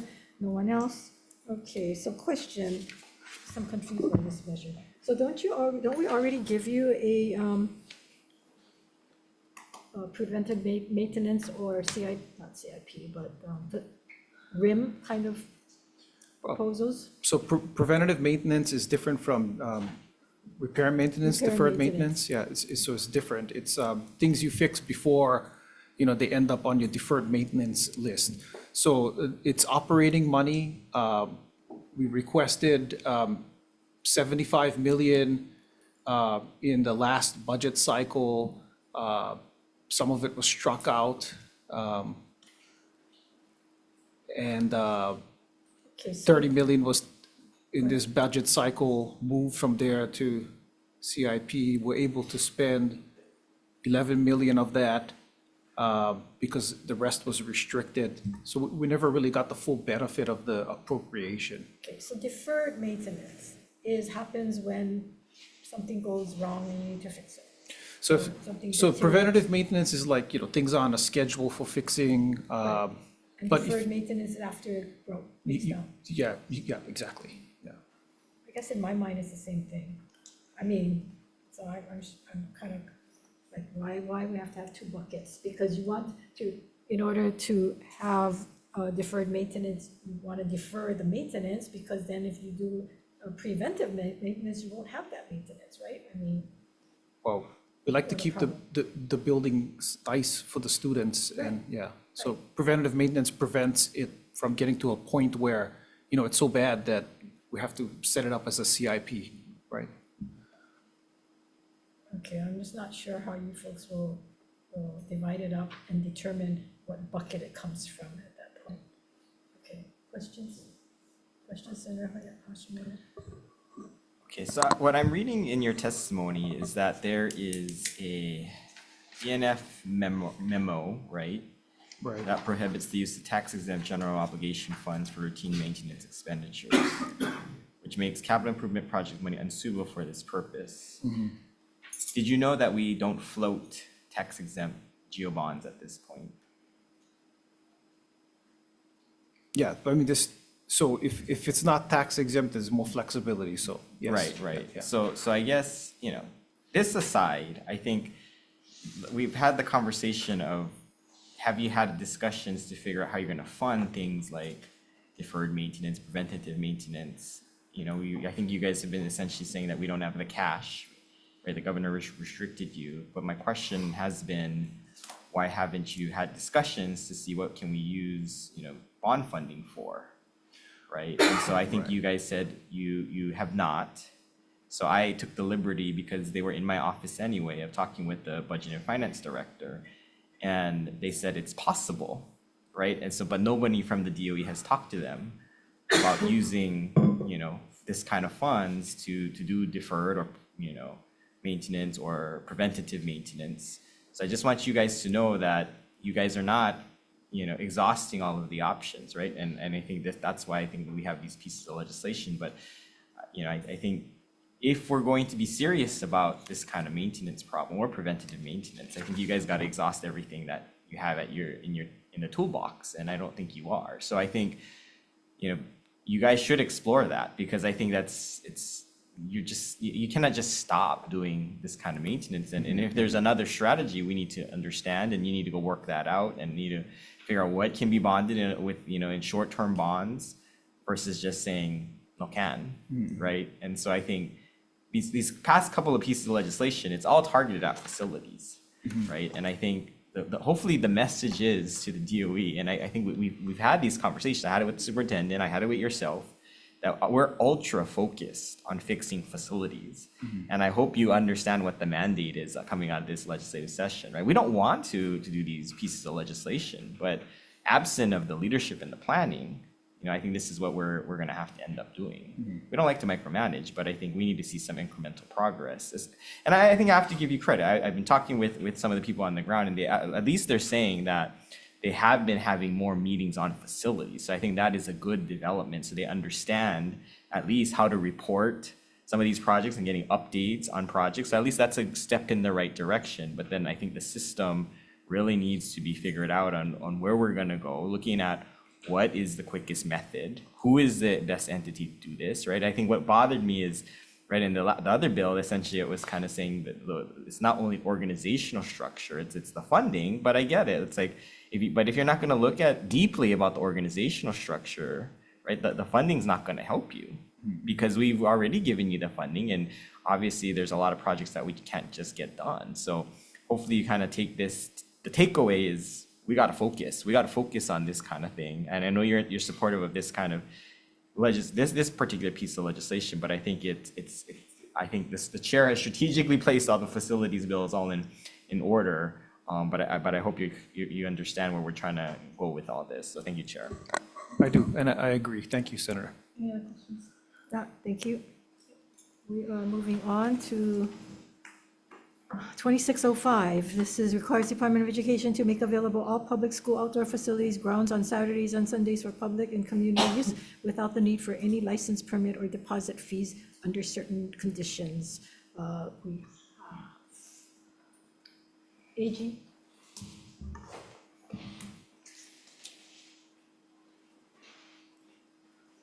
Good afternoon, Chair, members, and Horiuchi from the AG's office. Quick note, on the first page of our testimony, there's a typo, the second line from the bottom. We quoted language from the bill. It's actually on page 4, lines 1 through 2, not page 1. But as noted in our testimony, we suggested in some areas that, one, there be a clarification of terms. What is exactly meant to be outdoor facilities and grounds? Also, is this meant to apply to charter school outdoor facilities and grounds in addition to department schools? The term make available, does that mean just physical accessibility, or does it also impose on the DOE any obligation to ensure safety or security of users? With regard to assumption of risk, we've suggested some language to amend HRS 302A-1148.5 to address the liability concerns. Thank you. Okay, thank you. Nahealani Parsons on Zoom? Not on Zoom, Chair. Okay. Department of Education, Kitayashi? Aloha, Chair, Vice Chair, members of the committee, Jesse Suki, Deputy Superintendent of Operations. We rise in opposition to this measure. Essentially, unrestricted weekend public access to school facilities would compromise student safety, risk costly damage to specialized infrastructure like artificial turf, and effectively force the department to operate an unmonitored statewide parks program without necessary resources. And I'll just end by saying that operating these facilities are installed for public school kids. It's not installed to handle the capacity of the general public. So it's really a very different type of programming that the bill is asking for.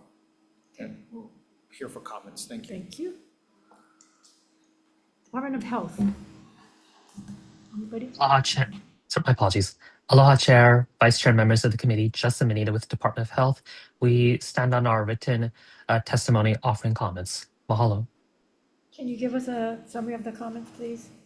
Of course, the Department of Health, we believe that as according to 2025 data shows, 1 in 5 youth under 18 are physically active, meeting CDC activity guidelines.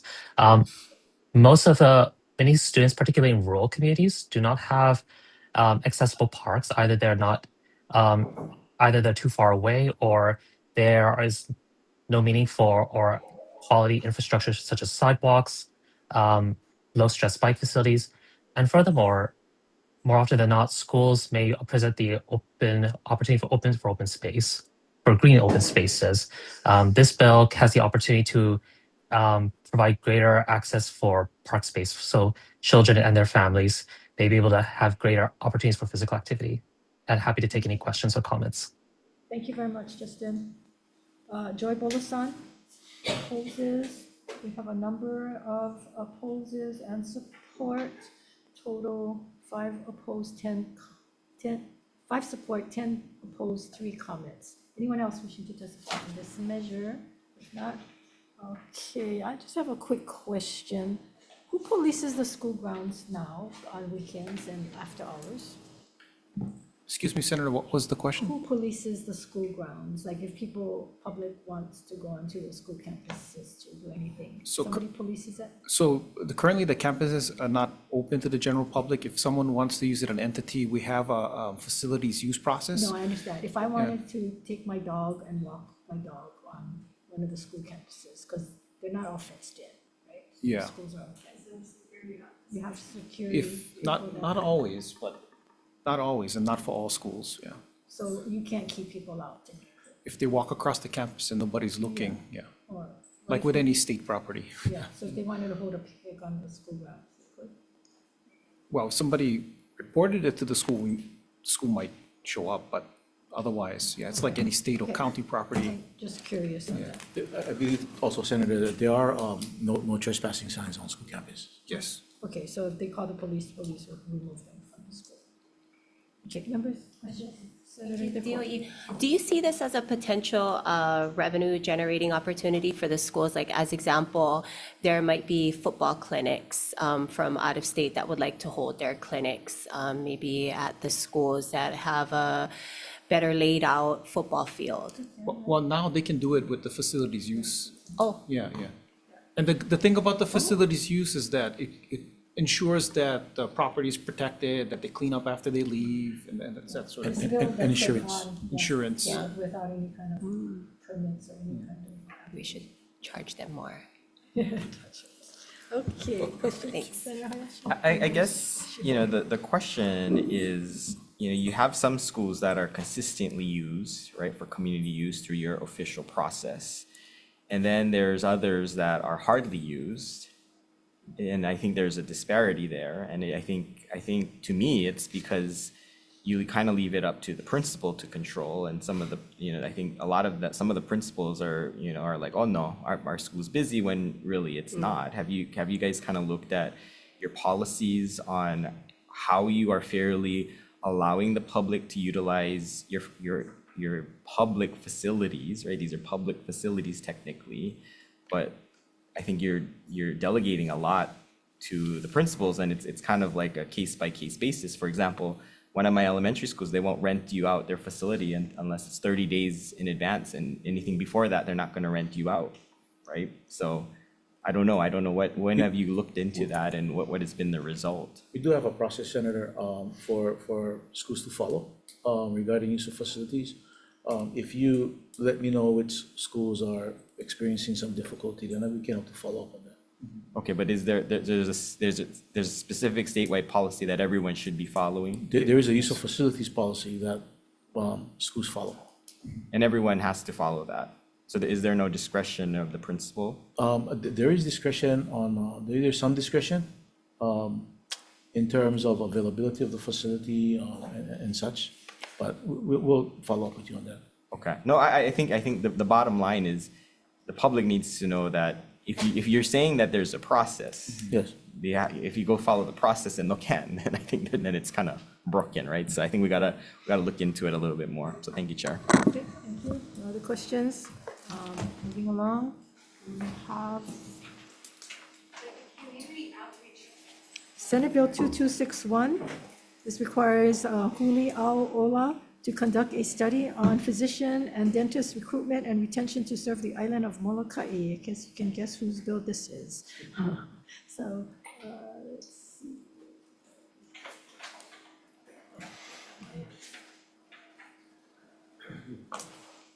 Elizabeth Ignacio in support, Johnny May Perry in support, Mike Nugent in support. That's all I have that signed up. Anyone here wishing to testify on this measure? Anyone here from dental, Board of Health? Nothing? Okay, no testifiers here. Moving on to Senate Bill 3047, relating to financial literacy, requires the Department of Education to implement financial literacy instruction into existing courses, public high schools, and sufficient overlap with financial literacy program beginning in 2027-2028 school year. And to testify on that, we have Kitayashi.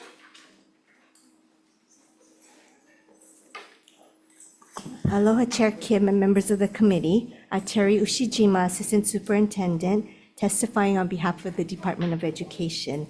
The department stands on its written testimony offering comments on SB 3047.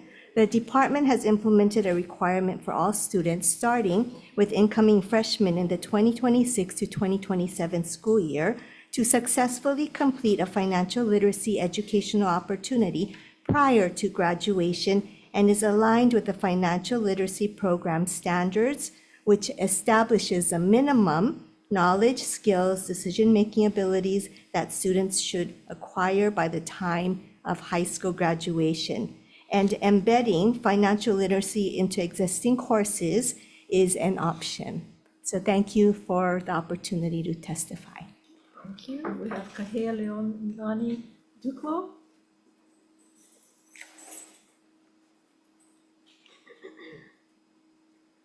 Are you here? Not. We have testimonies from Helen Sanpe in support. Is Helen here? Yes. Oh, please come forward.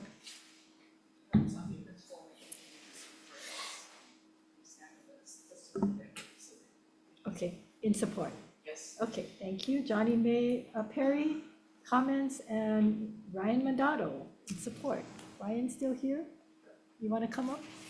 I will stand on mine. Stand on your testimony? Okay. What, am I the wrong? 3116. 3047. Oh, nice. Okay. Shall I just, since we're on, I called everyone for 3116. No, We'll take it out of order. 3047, at least did Keith. Oh, wait, I did Keith on that. Okay, okay, I'm gonna stick with 3116 since I went down that list. Keith Hayashi, you wanna come back on that one, and then we'll go back to 3047. It's getting late, you guys. Chair, Vice Chair, members of the committee, Keith Hayashi, Superintendent, testifying in support of this bill. It is a department administrative package bill, and it updates the scope of the department's adult education program to align with the Federal Adult Education and Family Literacy Act, Title II of the Workforce Innovation and Opportunities Act. It does provide greater emphasis on workforce readiness and workforce development, providing underskilled individuals with educational activities to develop the skills necessary to be gainfully employed. Also, it aligns with the basic and secondary education programs within the department's K-12 programs and provides family and community literacy that includes financial literacy and health and wellness instruction. Thus, the adult education programs enable adult learners to develop the foundational skills necessary for a productive home and work life. Thank you. Okay, Stand by thank for you. And for the record, this is Senate Bill 3116, updates Hawaii statutory framework for adult and community education programs to ensure alignment with the federal funding requirements and best practices. So I do have a question. Helen? Oh, I'm sorry. Kihao, oh, you're on, Kihao? Okay, go ahead. Kahele? Duclo? UH stands on its aloha UH stands on its testimony. Thank you. Okay, thank you so much. Anyone else wishing to testify on 3116? Okay, if not, Helen, if you can come forward, I have a question for.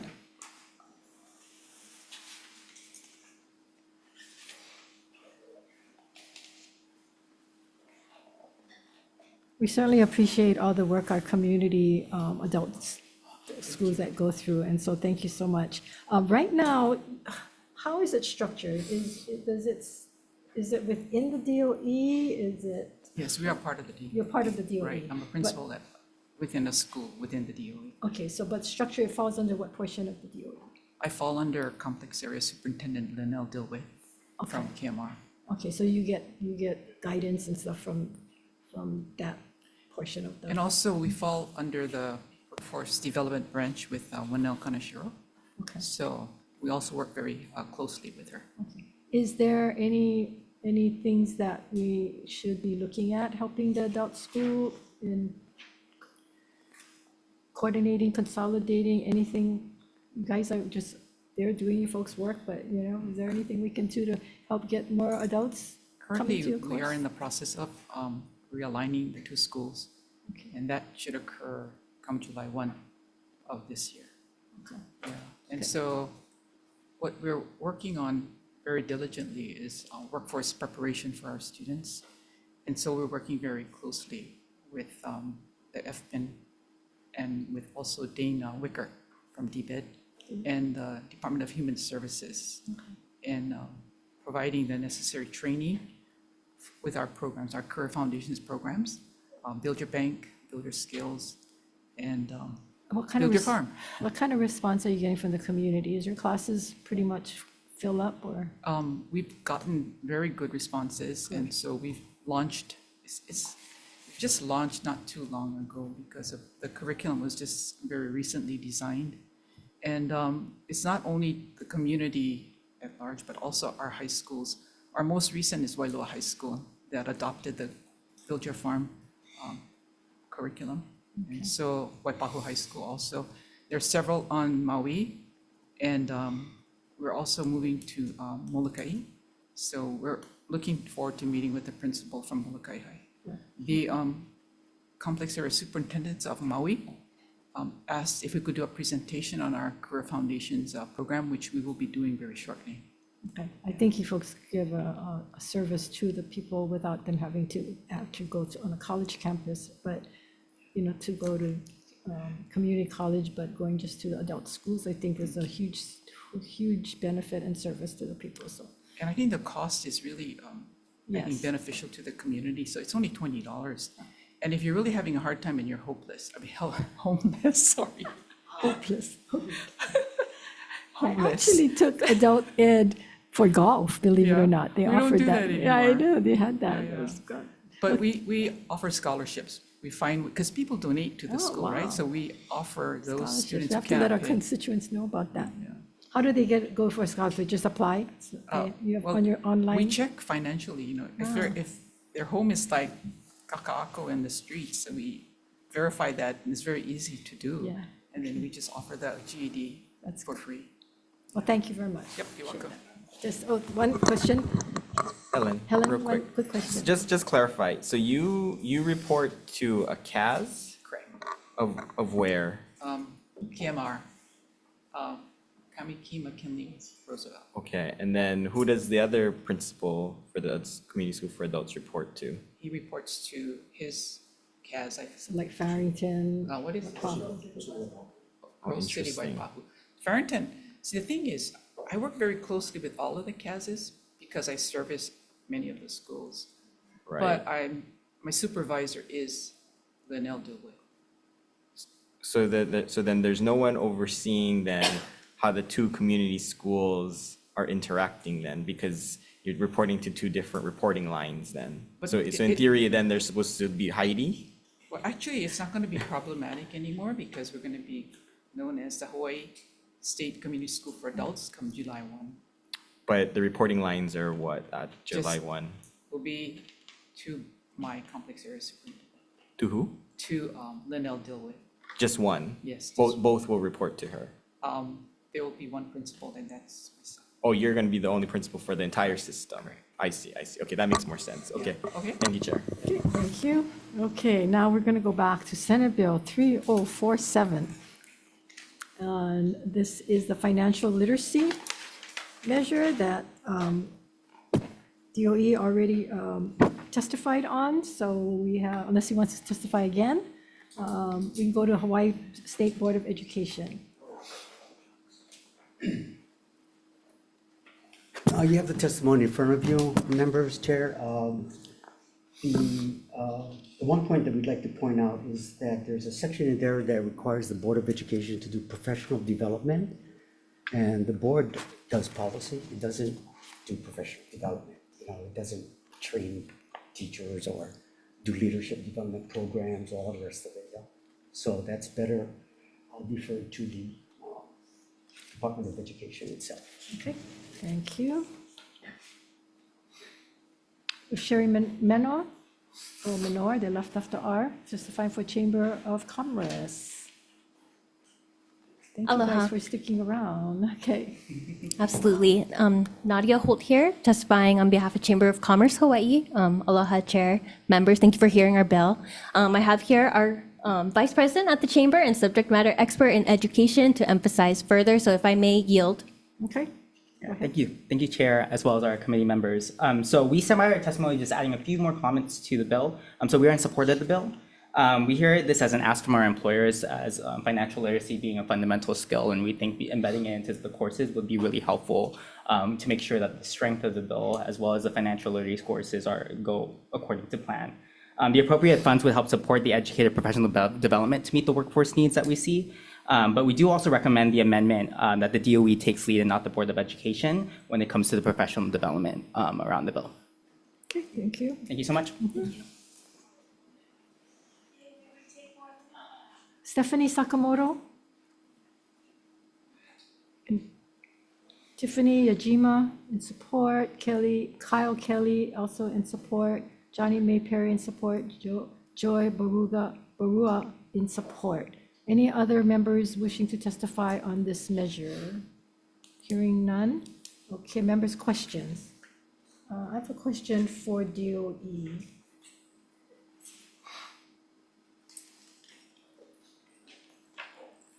So according to the testimony, you say that starting with the freshmen in this class of 2030, Hawaii Public Schools must successfully complete a financial literacy education opportunity prior to graduation. What does opportunity means versus must take classes or? So what we're looking at is different opportunities for students.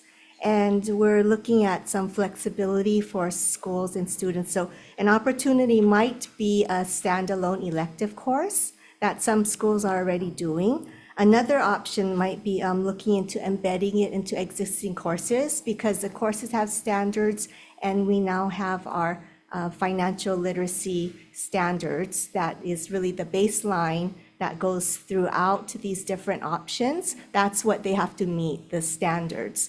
And another option might be a self-paced course that students can take throughout the year, or possibly another option might be a self-paced summer course.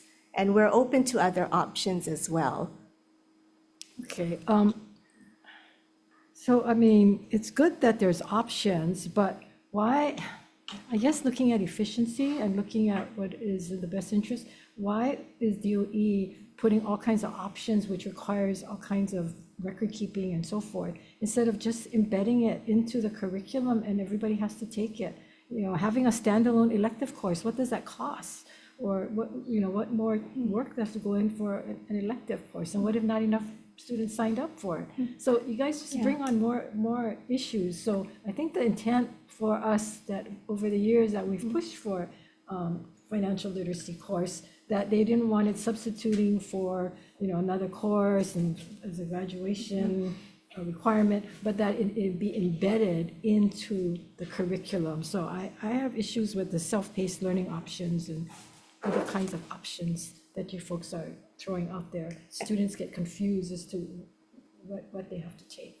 And I think part of what you mentioned, some schools are able to provide a separate elective course. Is that when you offer a separate elective course, then you need a teacher and you need enough students be able to have that course available. Some schools may choose to embed the program through their advisory over understand. 4 years. But that's why I'm saying, why wouldn't the DOE just make one standard? Why have given all these different options and these different choices that cost the department even more resources? Senator, if I may, so the Office of Curriculum Instructional Design we did approve standards. So that's, if you think of it, that's the floor for the Department of Financial Literacy. Some schools are already engaged in financial literacy curriculum, whether it's embedded or they're offering also standalone courses. So the opportunities and the options that Terry has shared was to honor what some schools have already done and they're implementing, as long as they're meeting those standards. And so some might be standalone, some might be during the summertime. Again, it goes back to all of our students by the time that this is implemented will have met those financial literacy standards that are I believe they're nationally recognized and have been vetted by our financial literacy partners. Yes, they're in line with the National Jumpstart standards. And we just updated it with the stakeholder group in May last year to update it. So it is fairly rigorous. It addresses all the areas that are in the bill, like earning income, spending, savings, investing, and all those areas. But again, I'm trying to streamline these courses, streamline what the students have to take. And so, I don't know, I'm alone in this, but here. Yeah, thank you. Thank you guys so much. So financial literacy as an option, I think, and this was just shared with me from a constituent who works at Taco Bell in our community, that when students come to get food and they're given the total, they just give a large bill. And they're not necessarily, quickly calculating, the cost and so on and so forth. But I think that it's important to have the financial literacy as a part of the curriculum, because what you may be feeling might be adding more work to you actually might come down to us needing to ensure we have statutory accountability and legislative oversight to ensure that this is not an option. This is a basic life skill that when these kids graduate, they can basically do quick math in their head. And so I think that this piece of legislation is going to be important to have those discussions, that this might be a real need for the community, for the kids that are graduating. And we agree. And although we look at the secondary schools, not the high schools in particular, to meet this requirement, the financial literacy, it's embedded throughout our grades. Like, for example, in second grade, that's when they start learning more about money. They do, they learn how to count money and start how you give change. And we have other like social studies. They might have like a mini society type of units where different folks or different students come up with their own ideas to see how they could generate income. In the high school, it might be a mock family situation. They have to pick a career and their income and their expenses. In fact, we're at Waipahu High School for the Pro City Waipahu, it was a PD day for the whole complex. And we actually had some high school students giving a presentation, and they're actually showing a game. Board chair was there also, and you have like unexpected things that happen. So you have to, from your pot, take, I have to pay for 200. Sorry, So- just because I know we're short on time, but I think the element of. Senator, I think at the go end of the ahead. day, for the department and the plan that we have in place now, when we look at the standards, by the time students graduate from high school, they will have met that floor of those financial literacy standards that have been vetted by industry and national standard. So the process and the plan that we have in place now, providing options to different schools, at the end, students will all meet that standard. As an option though, right? No. It's required. Everyone will meet those standards, Yeah, but but the they have different an options option of how to get there. Yeah. How to get there. So- So, but this bill actually calls for it to be embedded, period. Yes, and that's why we provide comments that while we agree that financial literacy is definitely important for all of our students, the way we go about doing that. Understand. Yes, But thank you. apparently, the legislature has for years pushed for this literacy in this form, which has come to pass by the legislators and year after year to be embedded into your curriculum. Yeah, and in your testimony, you say, and I quote, "We do not think this bill is necessary." Yeah, we would think it's. Okay, yeah, and the reason for that, Senator, is because we do have the process in place. By the time the students graduate, they'll have mental standards. Sure. So if this bill passes, then we still have, by the time they graduate, they're going to have literacy, financial literacy, and those standards will be met through it being embedded into the curriculum. Or in different, that's one of the options, yes. No, But this no, bill if this bill passes- passes, and then I do believe that we would have to shift what we're doing. Right. And all of whatever we do for financial literacy, we have to go through professional development for teachers, identify the classes or the courses that it's being embedded into, and ensuring that those high schools have the teachers that are able to teach those courses, to be able to offer that course that has the standards embedded for all of the students to meet it. Well, it's a course that's embedded, so it's not necessarily a special course. But my understanding is, and like you said, you're already embedded at the elementary level and middle school level, whatever, but it's going to be embedded in the high school, and they're going to meet all those requirements with the. Right. And we need to determine though what course they would be embedded into. Well, yeah, courses that's they'll your be job. embedded into. Yeah. Right. Excuse me. Okay, so. So because you folks are already implementing this, if we codify it into law, it shouldn't be that much of a difference because you guys are already have a streamlined process, Well, right? So, It would change though that all schools then Right. Yeah. would need to That's meet. the intent. that's what we in want. the That's the curriculum intent. versus providing schools the options to offer to get to an endpoint where all students will be meeting those standards. Okay, well, I want to pivot to Senator Hashimoto. He's been waiting patiently. You're good? Okay, no other questions? Thank you. Thank you. I think we are on our last item, Senate Bill 3118,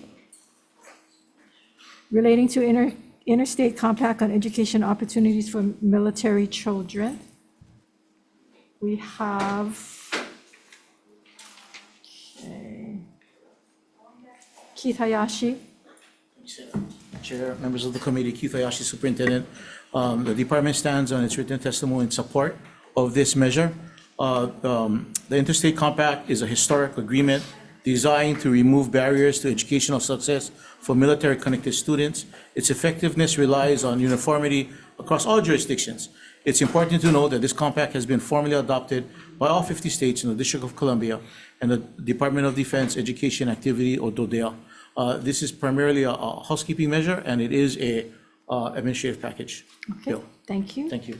Lori Moore in support, and Kelly Mae Douglas in support. Anyone else here wishing to testify? Come forward, please. You have 1 minute. Angela Melody Young Cares, in strong support and of course of our active duty soldiers and to honor our veterans who have defended our freedoms. So I actually traveled with the filmmaking documentary crew to Italy for the tour of the Nisei second generation American soldiers. And then so there was that legislation about implementing it in the DOE curriculum about learning about the 100th Infantry and the 442 that our Senator Daniel K. Inouye served in. So it is very important to honor military children. And you know what happens when students are not financially responsible or they don't learn financial literacy is that they get drafted into Okay. the war. Thank you. So that's what happens. Thank you. Okay, anyone else wishing to testify on this measure? Hearing none. Members, any questions? No questions. Okay, we're going to go into decision-making.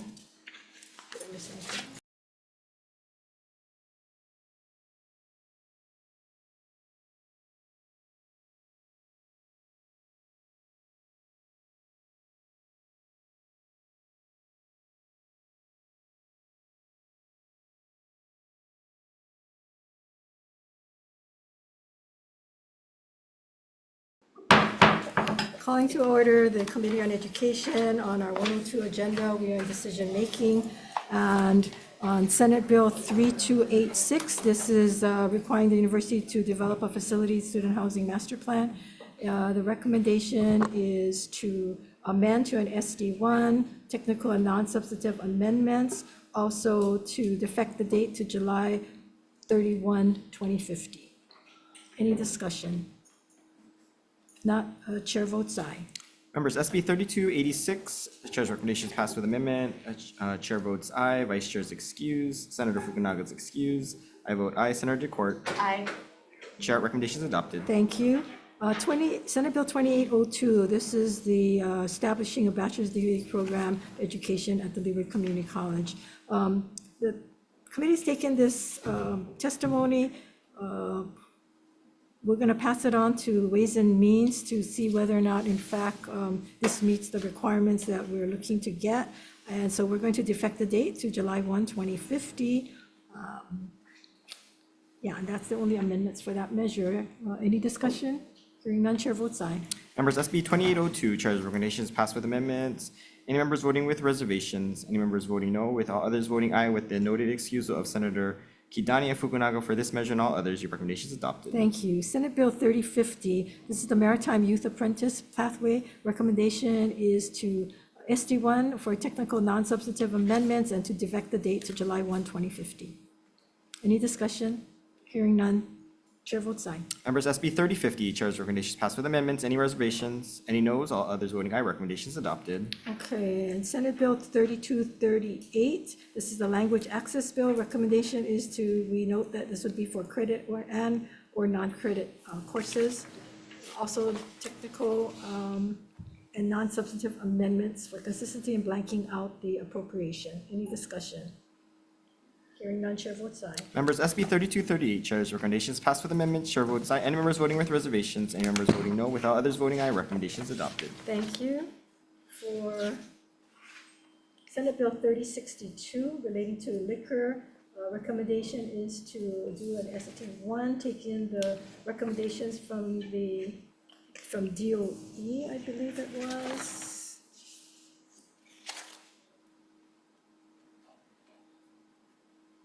Hold on, make sure I got the right. That we not allow this, libraries that are not located on education properties or near public schools as provided applicable rules and laws for sole purpose. So any libraries that is not on DOE property.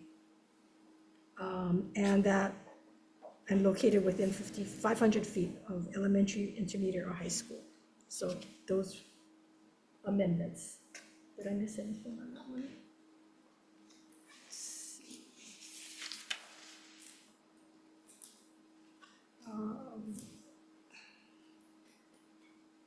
I think also the amendment by the University of Hawaii, amendment that requires training. Anyone that is going to be standardized server training also be put into this. And the third recommendation by UH about the liquor limited license exemptions. And the culinary, and also the culinary one. Okay. With that, members, any discussion? Hearing none, chair votes aye. Members, SB 3062, chair's recommendation is passed with amendments. Chair votes aye. Any members voting with reservations? Any members voting no? With all others voting aye, recommendation is adopted. Thank you. For Senate Bill 3024, recommendation is to pass with an amendment, affecting the date, doing technical non-substantive amendments, and also including in this bill a comprehensive legal review by the Attorney General. Any discussion? Hearing none, chair votes aye. Members, SB 3024, chair's recommendation is to pass with amendments. Chair votes aye. Any members voting with reservations? Any members voting no? With all others voting aye, recommendation. No vote for Senator DeCourt. Chair recommendation is adopted. Thank you.